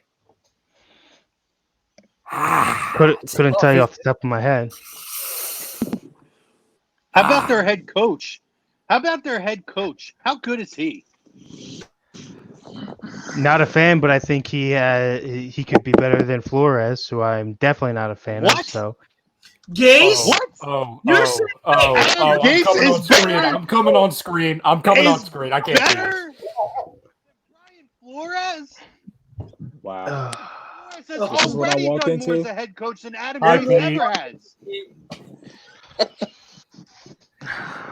Oh, Lord. You to round out my rank, that's what you've done to me. You brought me on freaking camera. Welcome to the show, Pete. Ryan. Good to see your face, buddy. We miss Howie, but we love seeing your face. Thank you. And to round up my rankings, Bills 2nd, Patriots winning the division. Can I ask one other question? How can you be confident in a team to go more than 8 wins, 9 wins, 10 wins, confident, when you called their quarterback a friggin' hairdresser about 5 weeks ago? I'm sorry, can you repeat the question? I didn't hear you back there. Wow. How can you call confidence into a team, regardless of if they wear blue, red, and white, or teal, or orange, or purple, or black, or white, or whatever? How can you be confident when you called their quarterback a hairdresser and a fashion designer 5 weeks ago? Hey, whatever you do outside the field, that's your choice. I don't care what you're doing over there, but the guy can play ball, so hey, Oh, can he? extra Oh, can he? extracurricular activities. That's When up to did you. so when, in your opinion, when did he start being able to play ball? Because it wasn't that long ago that we were so anti-Cam to the Patriots that it was mind-boggling. That's where you've mistaken my opinion. To where I have said time and time again, I don't know why I have to do this every week with you guys. You should put this on a loop or something. I've said many, many times where I did not personally want him on the Patriots. He would not be my choice in how I would move forward with the team. I never said that he was not a talent and not good enough to take this team to yet another Super Bowl win. It's just not my preference in who I would want to do it with. Have you heard how many people on the Patriots have opted out? If I had, there's 8. There's 8. Right? So if I had the patience, by the way, to scroll back in our chat to find before Cam signed, I would do it. I'm not going to do it because I don't have the patience to go back. I said the same thing then. How many? Can you name the 8 players one by one that opted out for the Patriots? Patrick Chung. Patrick Chung, is he a starter? Yes. You don't know if he's a starter on your own team? Yes. Who else? Hightower, starter. Is he a starter? Yes. Go ahead. Vitale, starter. Your boy. Your boy. Is he really a starter? Or is he just good enough to make your top running back list? Oh, he's our only fullback. Another one. Fourth. Who's fourth? Who's the other starter? There's another starter. Those are the only ones. Oh, Cannon. Marcus Cannon. He's a starter, correct? Yeah, that's probably the biggest hole. So, out of all 4 starters. 4 starters. And you have now lost your franchise icon quarterback coming into this season where the Bills have gotten better, the Dolphins have gotten better. Whether better is 2 more wins than last year. They've gotten better. We don't know what the Jets are. They probably stink. Let's be realistic. I'm not even going to bring them in. But 2 teams, a 1-team division for almost 20 years, has 2 teams that have done major moves this season to close the gap. Meanwhile, a team that is missing 4 starters, 8 players overall, and has lost their franchise icon quarterback. And you think the division is going to be that close for them? Like they're just going to win the division? Montana to Young. Easily? Yes. Did you just say Montana to Young? What? Yes. What? Now, are we talking about Brady to Cam or Brady to Stidham? Both. We're the AFC quarterback factory. You guys know about that. Oh, I can't. I feel like I haven't missed anything. I feel like old Kev is back. Has he back?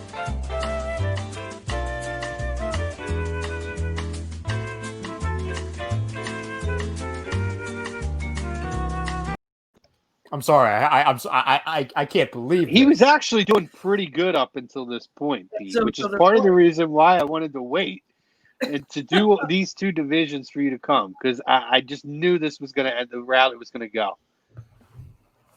Tom loves the shirt. I love the shirt too. Oh, thank you. Hey, shirt make media great again over here. That's the proper way to use that quote right there. Kevin. I don't know. Kevin. I don't know if it's a good representation based on Kev's opinion for that shirt. Oh, yeah, you might want to cancel the campaign. Kevin, what are we doing here, buddy? I don't know if you guys got the notice, or when Mr. Arnone makes the office, I'm going to be a Secretary of Defense, since that's all I've been over here doing. The country's going down. Myself. Well, listen, you have tons of experience in it. Yes. Between you and Andy, there would be a heated competition to see who's going to get it. He's got the treasury. Oh boy! I'm moving out of the country. Just 1 second, I'm booking flights. Don't worry, he's going to be working from Mars or wherever the hell he's going to be that week. Oh, that's wherever right. the studio's at. In terms of the division, trying to get back on track, I do have the Bills because I like their team overall, even though I am skeptical of Josh Allen still. I just think overall their team is too good and their coaching staff is way too good for them not to win in the division. Before the opt-outs, I did have the Patriots competing with them for the division. But with the opt-outs now, it's hard for me to see them at that level. It's just too many significant losses. And I'm not biased like Kevin is. And then I have the Dolphins right there with the Patriots because I think the Dolphins are they're trending up.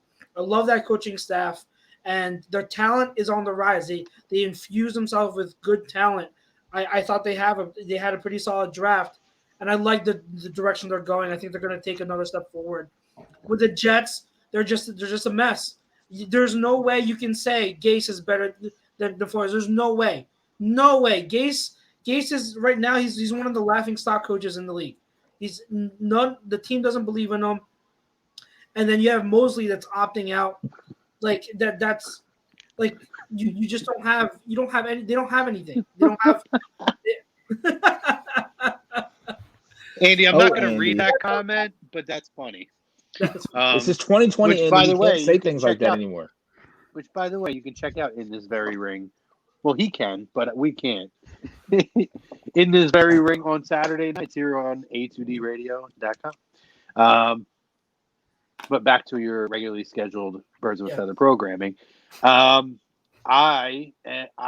couldn't have said it better, Chucks. I'm spot on with you literally in everything that you said, so I'm not going to harp on it. And plus, I just the disrespect for the Dolphins is insane to me. Insane. And again, I'm not even being a fanboy. I'm not saying this team's going to win the division this year. Like, I agree. I think they finished third. I think they could give the Patriots a run for second in the division this year. It wouldn't shock me, especially if Tua can stay healthy, whether it's Fitzmagic or it's Tua. Like, if Tua takes that job, it means he's ready to step in.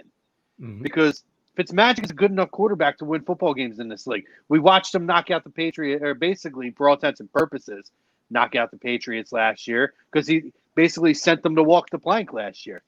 Mm-hmm. I really, truly believe that this team, like Chuck said, is trending up, and I think the Dolphins are maybe 2 years away from being a legitimate threat in this division for the next 5 years beyond that. They're close. They're not there.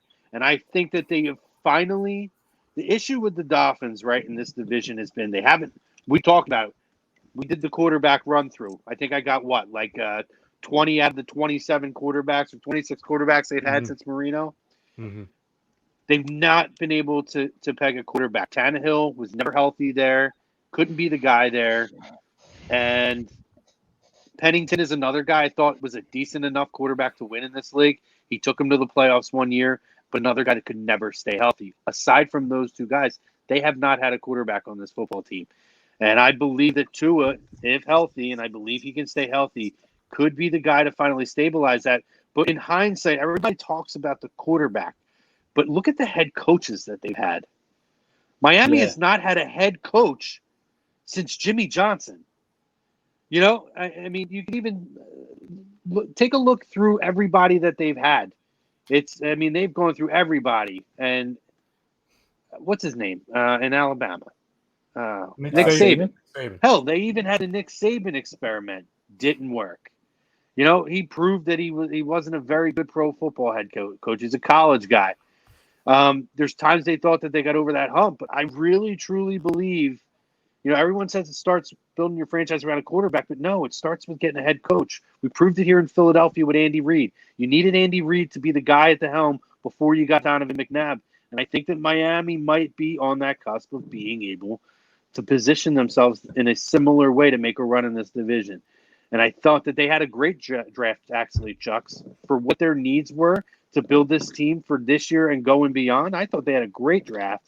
It shows that Flores knows what the hell he's doing, as opposed to some of the decision makers here in Philadelphia. I think the Bills win this division. I think adding Stephon Diggs and this team, I like Josh Allen. I think Josh Allen is better than – I know Chuck's isn't big on him, and I respect that. But I think Josh Allen's done enough to prove that he's continuing to trend up. He had a great second half his rookie year. I thought he had a good year last year. I feel like Josh Allen – I'm not saying he's going to be a top 10 quarterback. He only needs to be a top 15 quarterback for this team to compete in this division and win this division. And I think he could be a top 15 quarterback without question, top 12 quarterback without question. Yeah, with that defense. Yeah, with that defense, he doesn't need to be a superstar. He just doesn't need to. He just can't make mistakes. Yeah, I just think that there's way too much going against the Patriots right now. And again, I told you, wouldn't shock me in the least if Mr. Kraft over there said, "Here you go, Mr. Hightower. Here you sit for this year. Here you go. You're one of our cornerstones, Mr. Vitale. Why don't you take a seat this year?" Cornerstone. It wouldn't shock me. Yeah, Chrome. To be honest, Chrome, I have the Dolphins finishing second in this division. So I was just about to say, Ryan, you know what? I'm going to switch it. This will be my. I guess it's not a hot take because Ryan's doing it too. I'm going to pick Miami to go second. I'm going to put the Patriots down in third. Yeah, I'm picking Miami to win the division. Whoa. Are you? Oh. Yep. Yeah. Kev, don't you scrunch your face up like that. I am an adult, sir. I am an adult, sir. The reason why is because, listen, what you just said, you said you need Josh Allen not to make mistakes. We can sit here and we say these things about Lamar Jackson. We say them about Michael Vick. We always talk about the running quarterbacks and them getting hurt. Josh Allen is one injury away from the Bills picking in the top 10 again. When you look at Miami's situation, they had the most balanced situation, the quarterback, and they had the most balanced front office and head coach that they've had, like Chrome said, in the past. I mean, I think they're a very stable team right now, very stable organization. They're getting Xavier Howard back as well. They're forgetting about that. Their defense isn't nothing to slouch at either. And B-Flow is a defensive coach. He's a defensive coach. So you have Tua there. I mean, ultimately, if you take Tua and Josh Allen, you put them at their ceiling, they have the best quarterback in the division as well, currently. So if you ask me, Josh Allen just doesn't have to make mistakes. I think that's tougher than saying Josh Allen go out and win the game. That's what I'm saying. With the Bills, it's Josh Allen to me is not as bad, but in similar ways, what I was saying about Blake Bortles and the Jaguars. He holds them back because of mistakes and his poor decision making. Look at that playoff game last season. Josh Allen made a ton of mistakes late in that game, and it's his decision making and lack of accuracy down the field. Like, I don't care how strong your arm is. If you cannot hit a wide receiver in stride with an accurate ball downfield, the Stephon Diggs, as good as he is, there's nothing you can do. So Josh Allen has to prove that to me. I'm a believer in the coaching staff and the rest of the team, but if someone's going to tell me that Miami's going to win a division, I'll tell you how. It's the stuff that you said. It's because teams on the coming up. And I didn't mention this before, but guys, look at the running backs. They have Matt Breida and Jordan Howard. And I saw a report that they're trying to make Matt Breida kind of like a movable piece and have him out wide and increase his receiving ability. If Matt Breida can take that part of his game to the next level, you're talking about a runner with probably the fastest running back in the whole league, who has really, really good skills. He just fell out of favor with Kyle Shanahan because of his fumbling.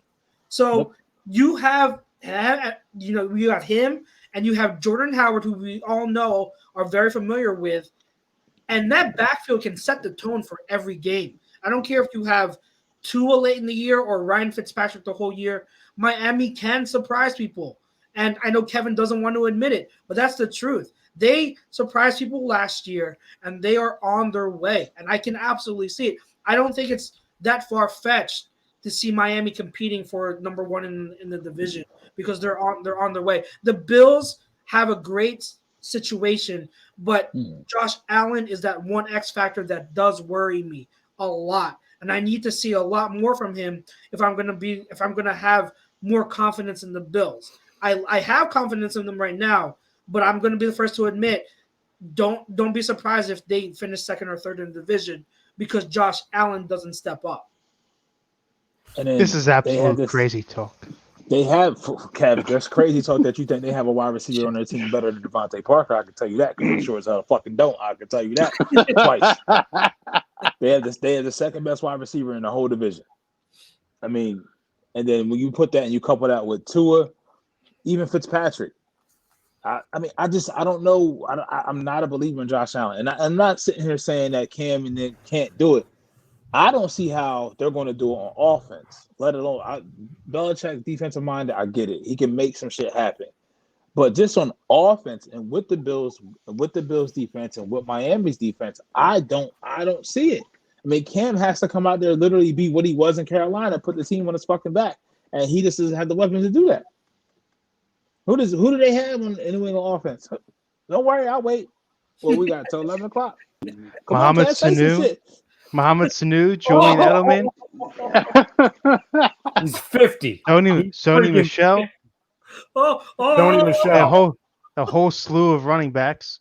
Did you say fucking slew? Spell slew. SLEW. Oh God. Love Ryan.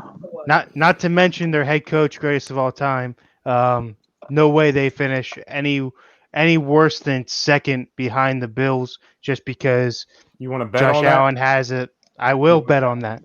Bet the beard. Belichick gonna put a fucking helmet on and step on the beard field versus for them? beard, Kev, right now. Me and you, beard versus beard.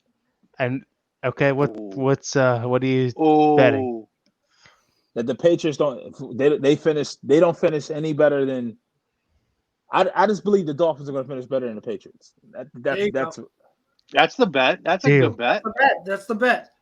Deal. Wow. Well, here you go. That's it. Mark it. Stamp it. No, you know the timestamp for the. I got you. An hour 41. Stamp it. Cha-ching.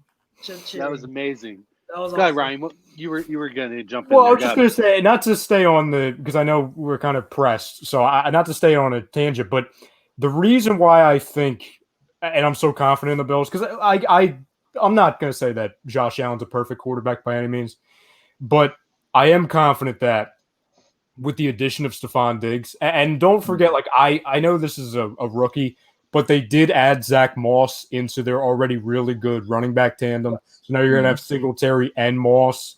Yes. And also, I mean, he's not a superstar, but I really like their tight end, Dawson Knox. I think he's I think he's like an emerging tight end. So don't forget about him. John Brown is still there too. Well, yeah, and I think the fact that before he really, I like John Brown, but he's not a true number one. No, he's not. Yeah. Now that John Brown kind of falls back into a role alongside of Cole Beasley, so now you have, Diggs, you have Beasley, and you have John Brown to go along with obviously the running backs, a pretty good offensive line in the tight end. And then like we always talk about with the Eagles, the defense is not only good for the defense, but it's also the hidden best friend of the offense and the quarterback, just because of obviously, time of possession, et cetera, et cetera. To me, I think we can talk about the flaws of Josh Allen that are absolutely justified, but I think the position that he's in to succeed kind of takes those flaws away a little bit. And listen, if he struggles this year, he has no excuse. He really does. Yep. Agreed. It's kind of a situation where we were talking about Carson Wentz, I would say kind of entering last year before obviously the entire team was absolutely shredded with injuries, to where everything's built around the quarterback. It's about, hey, kid, you need to take the next step to really solidify yourself as a bona fide first-round pick and why we traded up to get you. So, to me, I think, honestly, they win the division handily. I'm not going to say they're going to win 13 games, but I could see a situation where they run into 10, 11 wins, and the second place is 7-9, 8-8, for example. Because honestly, I don't see the Jets winning more than 5 games. I don't see the Patriots winning more than 7 games. And I honestly think the Dolphins, especially if Tua gets in the mix, my feelings, obviously, of Jordan Howard and Matt Breida. And I do like their run, their wide receivers, and they do have an improved offensive line. To me, I think they're going to be right around that 6, 7, 8 win mark. I like it. Screw you, Kevin. Poor Kev. Anything you want to add to this, Kev, before we move on to the final division? He's defeated.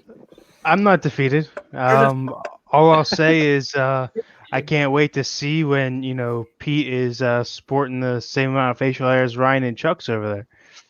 Hey, I have a mustache. Stop it. I thought that was a shadow. Casting shadows. No worries on this face. My forehead is not shiny like yours right now. I'm cool as the other side of the pillow. R.I.P. Steve Scott. I do have to say, I I do have to say, guys, this is a proud moment for me because I didn't have to do all the Dolphins defending here. You guys took it over for me. This was amazing. I knew we'd get here. Oh, and Miami got Byron Jones as well on defense. Thank you, Michael. Another huge addition. Their secondary is so much improved this year. And you know what? That's a secondary that can give trouble to that Buffalo wide receiving core. So it's going to be a much more fun division than I think people give it credit for. I loved real quick too before we move on. I love in terms of secondary in Miami. I loved their pick of Noah Igbenogany. To me, he's a corner prospect. Bless you. Who needed more time. Who needed more time in college, so he's a bit of a project. But long term, he has got elite athleticism and physical ability. I love that pick for the long term. If he contributes anything this year, that's going to be great. But you're talking about trending in the right direction. That was a home run pick, in my opinion, for Miami. I loved that pick. It's going to be a fun division to watch this year, especially if what I believe is going to happen, the Patriots are going to start their slide. Going to be fun for us to watch here on Birds of a Feather as well. Moving on to the final division, guys, we saved it. The main event here, the Eagles, Cowboys, Giants, and the Washington football team, all in the NFC East, which ties along with our Play QB54 topic of conversation. Is that the Cowboys have more talent than, was it the rest of the division or the Eagles this year? The Eagles this year. Agree, disagree. Pete, you're jumping in here late, buddy, so we're going to give you first dibs here. To the poll question, do you believe the Cowboys have more talent? And how do you predict the standings for this division shaking out? Yes, I believe they have more talent. Sons of bitches. This makes me hate them even more. But it makes me feel good knowing that they won't do shit with that talent. Yeah. So I still see barring health, if we put our best foot forward and we stay healthy, it runs through Philly. I just, from top to bottom, once again, I feel like we're in a position where all the other teams in the division have new coaching structures in some form or fashion, where ours is still solidified, and we have pieces, may not be the best pieces, but you can see what we've done. We won divisions with Todd Pinkston and James Trash. I mean, it's kind of the same old working man going, but we got the best quarterback in the division. When you have that, you can win. I mean, and then I'm not big on the whole training camp practices. I know it's early. I know Dillard didn't have a good day yesterday, but he had a better day today. And we got Jalen Reagor looking like a cross between Deshaun and Jeremy Maclin. I mean, so I like it. I mean, I like what Quez Watkins could possibly bring. I will go on the record here and say this. This is going to be my bold statement because nobody else may not feel like this. Outside of what I already said about the Dolphins, I think the Eagles will have a top 10 defense this year. Oh. Wow. I love that. If that happens, I'll be very happy. I can tell you that. I don't know why. And I think it's really with the linebackers is because we don't know what we're going to get, because obviously they're not going to talk shit like Nigel Bradham is and forgot where he came from, but that's neither here or there. What a but they're stupid younger. comment. Horrible. Yeah, I don't get it. But they're younger and they have no expectations, and they have veterans behind them and veterans in front of them that they can kind of learn off and then get pointed in the right direction. This athletically can just go and just play. And what we heard from Sean Bradley so far, this dude's a shit starter. Like he's going out and investigating like people's IG pages to talk shit about people's girlfriends and their personal lives. And it's like, dude, when you do that, you got to be able to back it up. And what we're like having. And I understand we had the Sidney Jones conversation a couple of weeks ago. We sit here and we talk about who's going to be the other number 2. So far, we've heard Avonte Maddox is getting 100% of snaps at CB2. I'm okay with that. Mm-hmm. Me too. I'm okay with that. And I just got this feeling that Jim Schwartz is really going to be. This is his. I think this is his year for the defense to say, you know what? I finally got a number 1 corner. I got some stability there. I got people in place that I trust that I could really do my thing with. Now watch my scheme go to work. Yeah. So I agree with Don. I'm 10-6 maybe, but I don't think the Eagles. I don't foresee anything where the Eagles should not win the division. And I mean Eagles first, Dallas second, Washington and New York. You can kind of flip a coin for third and fourth, but yeah, you can put them any way you want. Go ahead, Ryan. It's really tough. So I started looking at this while I was on vacation, and I'll probably flip on this 100 times before the season. I just think it's going to be different for the Cowboys this year. I know we hate them, but I try and be as real as possible. I think their offense is going to be so friggin' good, honestly. And I think the fact that, and I'm not a huge Mike McCarthy guy. I'm not going to say he's friggin' Bill Belichick. Hell, I'm not even going to say he's Doug Peterson. But I think just the change of scenery, or change of, I would say, voice in the room, not change of scenery, just change of voice in the room. I look at everything they have, and to the poll question, and I was talking to Kev about this a handful of hours ago.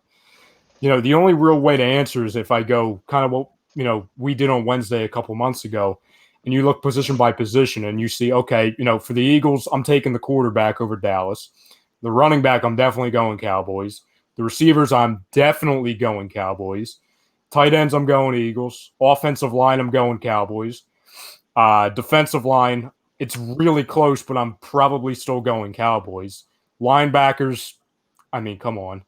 And secondary, I'll go Eagles, but that's also really close. I just honestly, and I think it's going to be, it could easily be they both finish 10-6, and it's just based off a divisional record, honestly.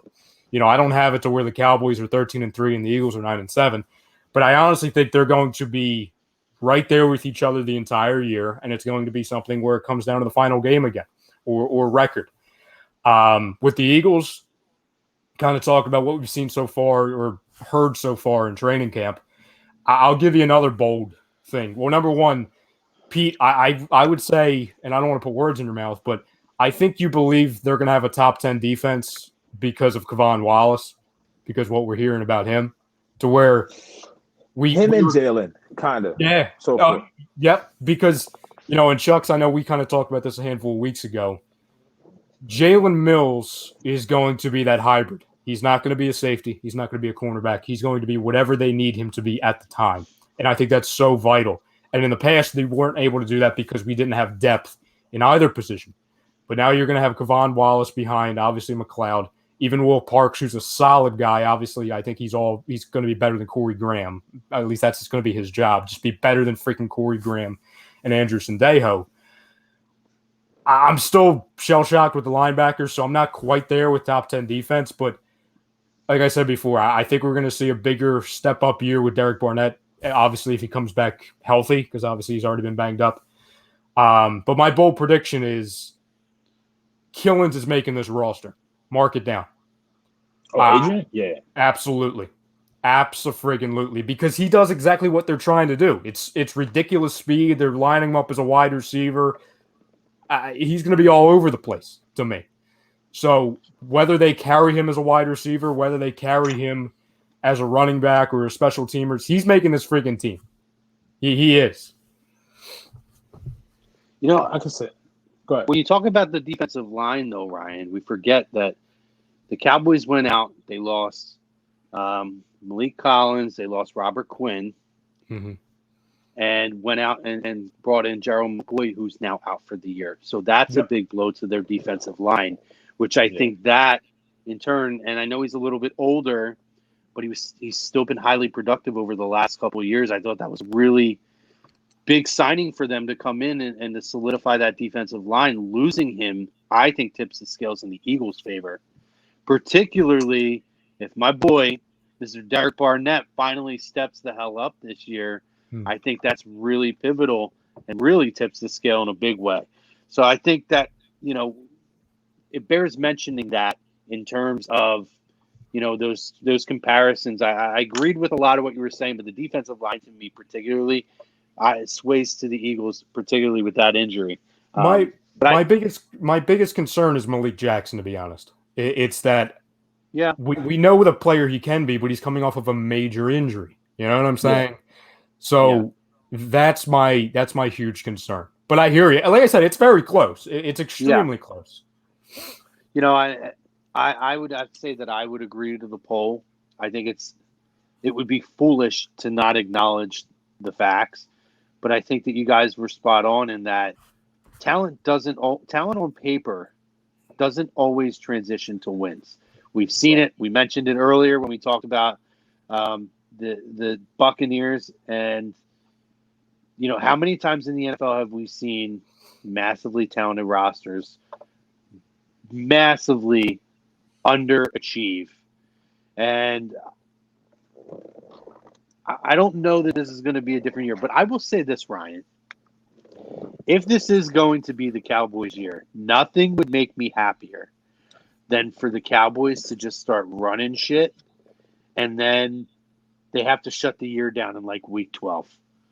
Yep. And then that would be such a typical like the Cowboys finally look like the team to beat, and then the year shut down because of COVID, and it's they have to pay Dak because he'll have 10 weeks of a sample size of being an MVP caliber player, which I will say he is my dark horse pick to win MVP. Dak Prescott. I think I'm no Cowboy lover by any means, but I've been on the Dak is very underrated in this city for years now at this point, and I think he's gotten better and better. And I think the Cowboys made a huge mistake by waiting to extend him because of all of the massive deals we've seen come down, including the Carson Wentz deal since then. So it's only going to benefit us. But, I'm going to be interested to see what CeeDee Lamb's going to bring to this football team as well in terms of the Cowboys. And, on our end, you guys kind of touched on it. The secondary is vastly improved. I love the idea of Jalen Mills getting reps at the safety as well as being used on the outside as well. Miles, I think this year taking a big step forward. I think we're going to see that, and I'm going to say it. I don't know if I 100% believe it, just because I feel like I need to have another hot take. JJ Arcega-Whiteside will step up and have a big year this year, guys. Give me a stat line. Give me touchdowns and yards. I'm going to go. And my big year, maybe this isn't like a massive year, but I think it's going to be a very comparable year for year 2. Okay. I'm going to say 5 touchdowns and 670 receiving yards. I'm going 2 touchdowns, 300 yards. You're cutting everything in half. Yep. And I will say this too, just because I like to talk about the stuff that isn't necessarily always talked about, but I mentioned this last year. I wanted to see it last year, and I thought it was really key for Doug to come out and talk about it as well. I think the experience that Greg Ward got in the offense last year will make him a very key player on this football team. Having to step in as a number 1, and he's by no means is he a number 1, right? But having him on the depth chart, if this receiving core is healthy, at the position he would be at, probably around number 4, 5, whatever. Man, when you talk about, especially with Rager and Deshaun, and if these guys are getting a lot of the attention on the field, there's going to be opportunities for Greg Ward.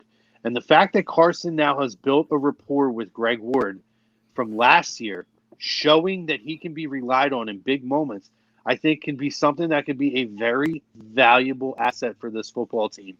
So don't be surprised if you see a good year from Greg Ward this year, and he ends up being I don't want to say a major contributor in terms of quantity, but I'm going to say you're going to see him make big plays in big moments that they're going to need. And you're going to hear his name. I think he's going to start. He's going to start. Yeah. But I'm saying in big moments, you're going to hear Greg Ward's name, I think, a lot this year. Absolutely. I agree. to the poll. I'm going. Oh, and I have the Eagles winning the division. By the way, I did. I have Eagles, Cowboys. I'm gonna go. No, fuck them. Their name is stupid. I'm gonna go Giants and then the football team. Yeah, football. I agree with pretty much what you guys said. I agree to the poll. I think just with roster talent alone, it is the Cowboys, and that's I can't not ignore that. But what I also can't ignore is the continuity of our coaching staff, and I've said it since months before. Everyone else in the division is changing coaches except for us, and considering what's going on now, that's a huge advantage. And it's what you said, Chrome, and I think what you said too, Pete. It's not always just about talent; it's about how you play together, how the coaches bring it all together. And I think the Eagles are onto something really, really special. And I think it's going to start with, I think that both Ertz and Goddard are going to have really good years. I think now with Goddard being healthy, because it was revealed that Goddard wasn't healthy last year. With him being healthy, we're going to see we're finally going to see what they wanted in the two tight ends with the 12 personnel. They're going to be the new Hernandez and Gronk. I think that's going to be the staple of our offense. And then plus, obviously, we have Miles Sanders taking the next step. Shout out to his store, by the way. Got this shirt from his website. Awesome shirt, by the way. But I think Miles Sanders, obviously, is going to be taking that next step this year. That goes without being said. When it comes to the receivers, that's a very good conversation. I don't think J-Jaw is going to be an abysmal, player that a lot of people are portraying him to be. Like a lot of people are writing him off already. I think with this offense, you're going to have the main contributors of Ertz, Goddard. I think Deshaun's going to be, the main wide receiver on the outside. I think Rager is going to come along, starting probably around, October on. He'll start to steadily come on, and then by the season's end, he's going to have a really big impact on this team.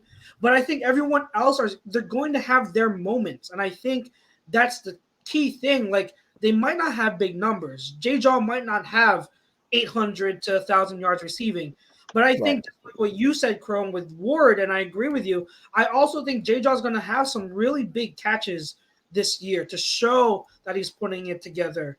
And that displaying that talent that ended up getting him that second round pick. So I do think J-Jaw is going to have a decent year, and I don't like people already writing him off. And I love what we've been hearing about Hightower and Quez. I hope they come on strong and they contribute. We don't need them to be star wide receivers putting up 800 yards. We just need them to contribute here and there. With the running backs, it's going to be really interesting to see how the rest of the room plays out.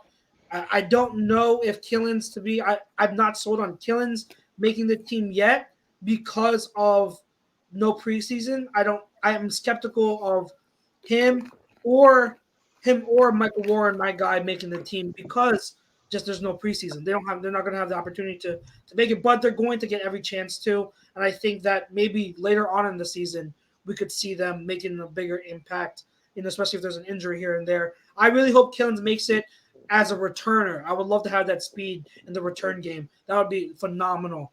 But on the defense, I would love to see – I can see them being a top 10 defense. But there are a lot of question marks that have to be answered. Who is going to – if Rodney McLeod is what he is and can stay healthy, we'll be fine. But behind him, who's going to play single high if he goes down? We have so many strong safeties, people that play near the box. We don't have a center fielder. Who's going to play single high? Vontae Maddox maybe, but Vontae Maddox is right now the CB2. So who's behind McLeod? I don't know anyone on the roster that can play single high in that role.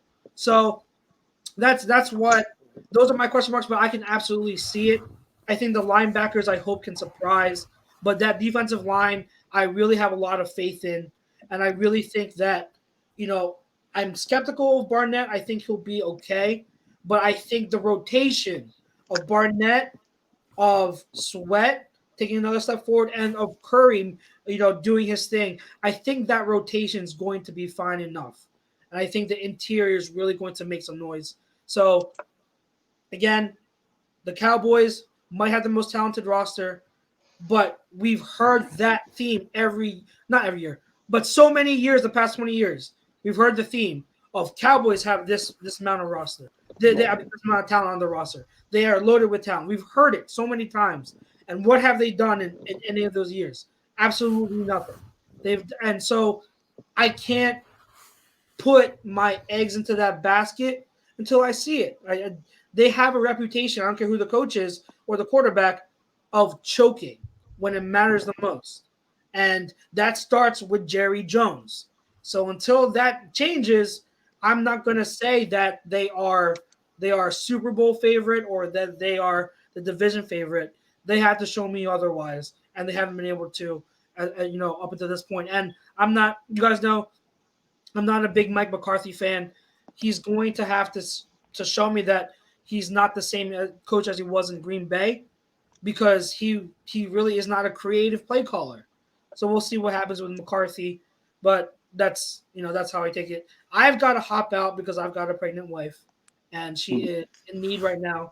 So it is kind of late. So I've got to hop out in a bit. I'll let you guys finish up, but hopefully I see you guys next week. Hopefully, I'm now entering the time of the pregnancy where I'm week to week. So this could be my last week.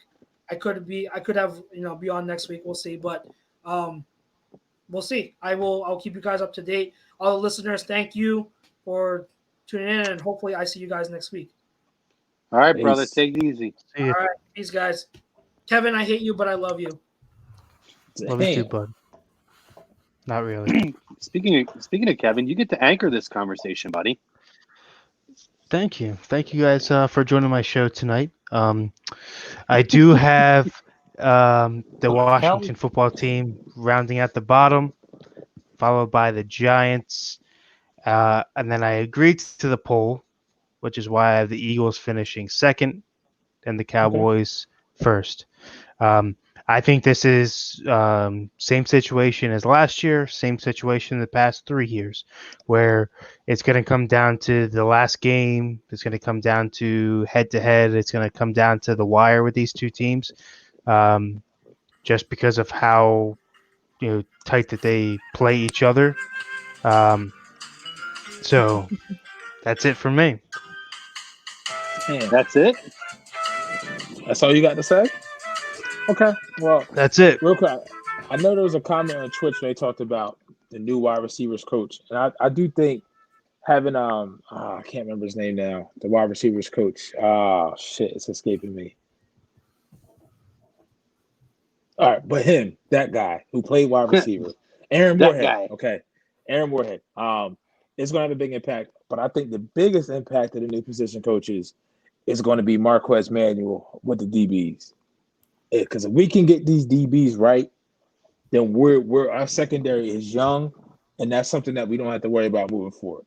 And the wide receivers in themselves, I think this is the most balanced group of wide receivers we've had since Carson's been here. What I mean by that is they're interchangeable. Rager can go on the inside.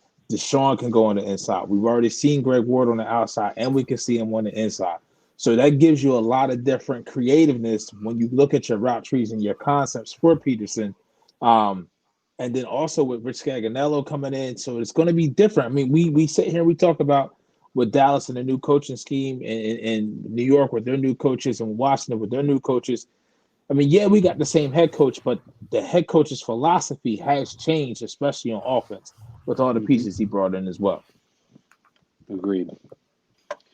Well, guys, I know we're not doing like a full no huddle here, but I just have to add this in because I can't help it. All the shit that I'm seeing with Fernando Tatis Jr. getting shit for swinging at a 3-0 pitch. I'm sorry. There's no such thing as unwritten rules in baseball.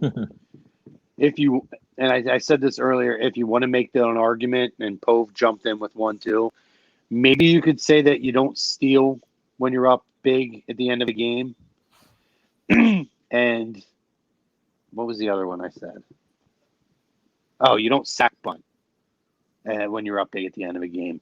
All that aside, guys, like, this is bullshit. And I'm happy to see that former. Oh, Kevin lost his internet. I'm happy to see that former Major League ball players. Isn't that like so fitting? Unbelievable. This is the new Kevin music, by the way. Anytime he talks, I'm just going to play this.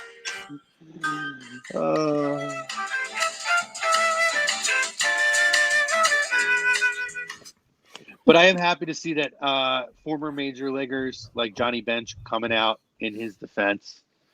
And also that manager, what is his name, Woodward or something? Chris Woodward. Right.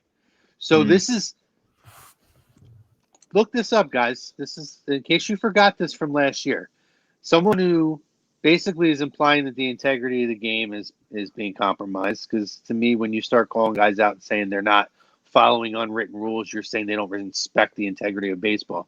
Same guy whose pitcher last year, who in the last day of the season, so his pitcher could get to 200 strikeouts, they allowed a fly ball to drop. Wow. So he could get the strikeout. And he did. It was Mike Minor. So, what a hypocrite. Those with glass houses should not cast stones. Anyway. Agreed. That and also go Flyers. Huge win today. They are looking much better than they did after game 2. So did the Islanders win? Because that's who they would play, right? Yeah, and I'm worried about that too. I'm worried. So do they not reseed in the NHL? I thought that they reseed. Brackets are bracket, I think. Oh, the Capitals won. Well, listen, the Caps got a long way to go to come back. Right, you want that series to go long. Yeah, you want them to beat each other up. Of course, absolutely. And then I honestly, I'd want the Capitals to win because it would be a long series. We play them well, and by the time they see us, they're going to be shot. Well, see, yes and no, Ryan, because the Capitals are definitely a team that we match up very well against. We have all season. We did in the round-robin round. That being, yes, that's what I thought, Brian. I think they're reseeding in the second round. But if they're not, let's just have this conversation real quick. Mm-hmm. I don't like the matchup with the Islanders. I really hope the Islanders somehow get knocked out before we would have to face them. Me too. They're actually probably the team in the East that scares me the most, and we have not played well against them all season. Agreed. But I would say, in terms of the Caps, what I would worry about that, Ryan, is if they were to go on a 4-win streak on a run, they'll have momentum. And that's a lot of momentum and a lot of emotion. And that's the thing with the NHL playoffs. I say it every year. And even when it wasn't like my favorite sport, which it kind of has very quickly become, because MLB was my number 1 and it's very quickly become my number 4 because I think it's the most unlikable professional sports league in the world right now. But that being said, I've always said that the NHL has the most exciting playoffs. A 1 seed can lose to an 8 seed like that. It's all about, once you get in, it's about the momentum carrying you. It's having the hot goaltender. It's having the defense playing well in front of the goaltender. It's your forecheck, and we proved it in 2010, guys. How hot was Michael Layton? How hot was that team? Yeah, Gavin, I don't either. I don't want to face the Islanders whatsoever. Washington isn't the same team they were in 2018. Their window is closing quickly. They're still very good, though, Brian. They can still score a lot of goals. And I freaking hate Tom Wilson more than maybe I've ever hated any other player in the history of my lifetime in the NHL. I can't stand that prick. But that being said, anybody want to throw anything in before we sign off here? I'll just say my no huddle real quick. Shout out to all the fam. We about 2 hours before we went live, or no, I'm sorry, it was this morning. What the hell am I talking about? We officially hit 50,000 followers over on the Facebook page. So thanks to everybody who has been following and loving all the content over there. And if you're not already, well, you should just search A2D Radio on all social media platforms.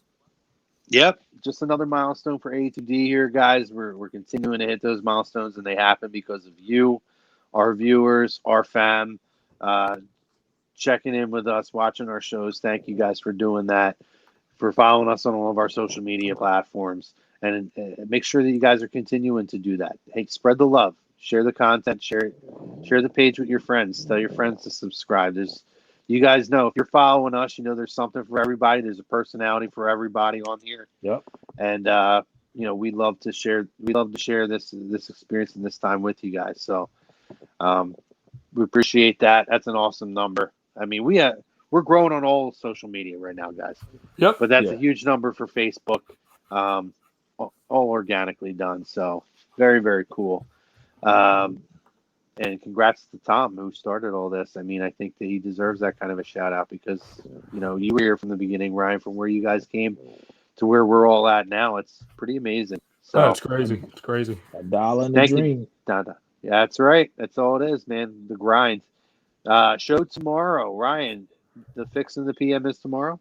Yes, sir. We're going to be having a double post-game show. It's going to be a kind of a post-game show to the Flyers, the live reactions, and also talking about what's probably going to be another loss by the 76ers. And we're going to be playing the Ben Simmons versus Joel Embiid game where kind of like with the quarterbacks, we're going to be comparing Joel Embiid and Ben Simmons to every other superstar in the NBA and talking about where they rank up if we had to restart an organization and we had to build around one player each. We have 48 players on the list. So it's gonna be crazy tomorrow. That's awesome. That sounds like a great show. So make sure you guys are tuning into the Fix in the PM, the combined show here on A2D Radio tomorrow on Wednesdays. Also, programming alert here. Lazy Booking will not be on Thursday night, but we will be on Friday night with our SummerSlam roundtable. Pete's going to be joining on that. We're going to be doing a lot of fun stuff on there. So, in this very ring, we'll be on Saturday night to do a post NXT TakeOver show as well as a SummerSlam preview show. The show Friday is going to be about the history of SummerSlam and a fun little concept. We actually hopped on last night. We went through the entire, basically every match that's ever happened at SummerSlam was on the table, and we drafted a 10-match SummerSlam dream card. We'll give you all the details before we, at the beginning of the show on Friday, but that's going to be a really fun show. So we're going to be on Jimmy and on the road to victory. They're going to go on a little bit earlier, around 7 p.m. on Friday, and we're going to hop on at 9:30 with our SummerSlam roundtable, talking the history of SummerSlam and all the greatest matches. So myself, Pete will be on there, Maddie and Andy. Unfortunately, Mr. Brodo can't make it because it's a Friday night. So I don't know who will be producing, but we're going to have a lot of fun with that. So we want to thank you guys, Frank, Ralphie D. So I'm sure we'll get an Undertaker reference in there somewhere. Yes. But thank you if you watch us on here we go. Brian saying keep an eye out for possible earlier hockey happy hour taking first round of the playoffs and plenty more with the Flyers talk. There you go. So, yep, that's right, because we're not on. They're probably going to come a little bit earlier. So keep an eye out for that start time. Pete, go ahead. Brodo. Yes, sir. Devin Booker for Ben Simmons straight up. Would you do it? Hell yeah, I'm doing that. Can I drive him to the airport? I would do that right now. I would trade Simmons for Devin Booker, and you can take a 1, maybe 2. That's the only way you're getting Booker too. You have to throw in a 1. Yeah. How crazy is that? Who thought we'd be saying that this time last year? Yeah, it's wild. Yep. Anyway, let's hope the Sixers rebound tomorrow. Go Flyers. Let's close it out. Thank you to our sponsors, Dr. Paul Vidal at SpecializedPhysicalTherapy.com. Ambuck Services. Again, let them know that we sent you. Get 20% off. AmbuckServices.com. Phone numbers in the chat in the comments somewhere. PlayQB54.com. You can go and get that tailgating game. It's awesome. Promo code A2D gets you 20% off. And shout out to Philly Drinkers. We love Alex over there. Get the QB Quarterback Factory shirt and all the other good stuff. Lazy Booking, Birds of a Feather, The Fix, AM and the PM, and every other show on here in this very ring, the Sports Hounds, everything. Go get your show shirt. Go get some A2D gear. Continue the support. Spread the love. We appreciate you guys. And again, thank you if you followed us on Twitch, YouTube, Facebook, Twitter, as well as if you're checking us out on the podcast platforms, Spreaker, Spotify, SoundCloud, Apple Podcasts, or iTunes, whatever you call it, Google Play, and iHeartRadio. Follow us on Instagram. Follow us on all our social media platforms. For myself, for Mr. A2D Radio down here, Pete Evans, Brian Brodo, thanks for hopping on the camera today to give a little love to Kevin. Kevin, thanks for improving your internet to at least get to the end of the show this week. And to Chucks, hopefully, good luck to Chucks. If things happen this week, we're on baby watch for him. And for all of us here, we love you guys. Be safe. Take care of yourselves. And we'll see you next week. Peace.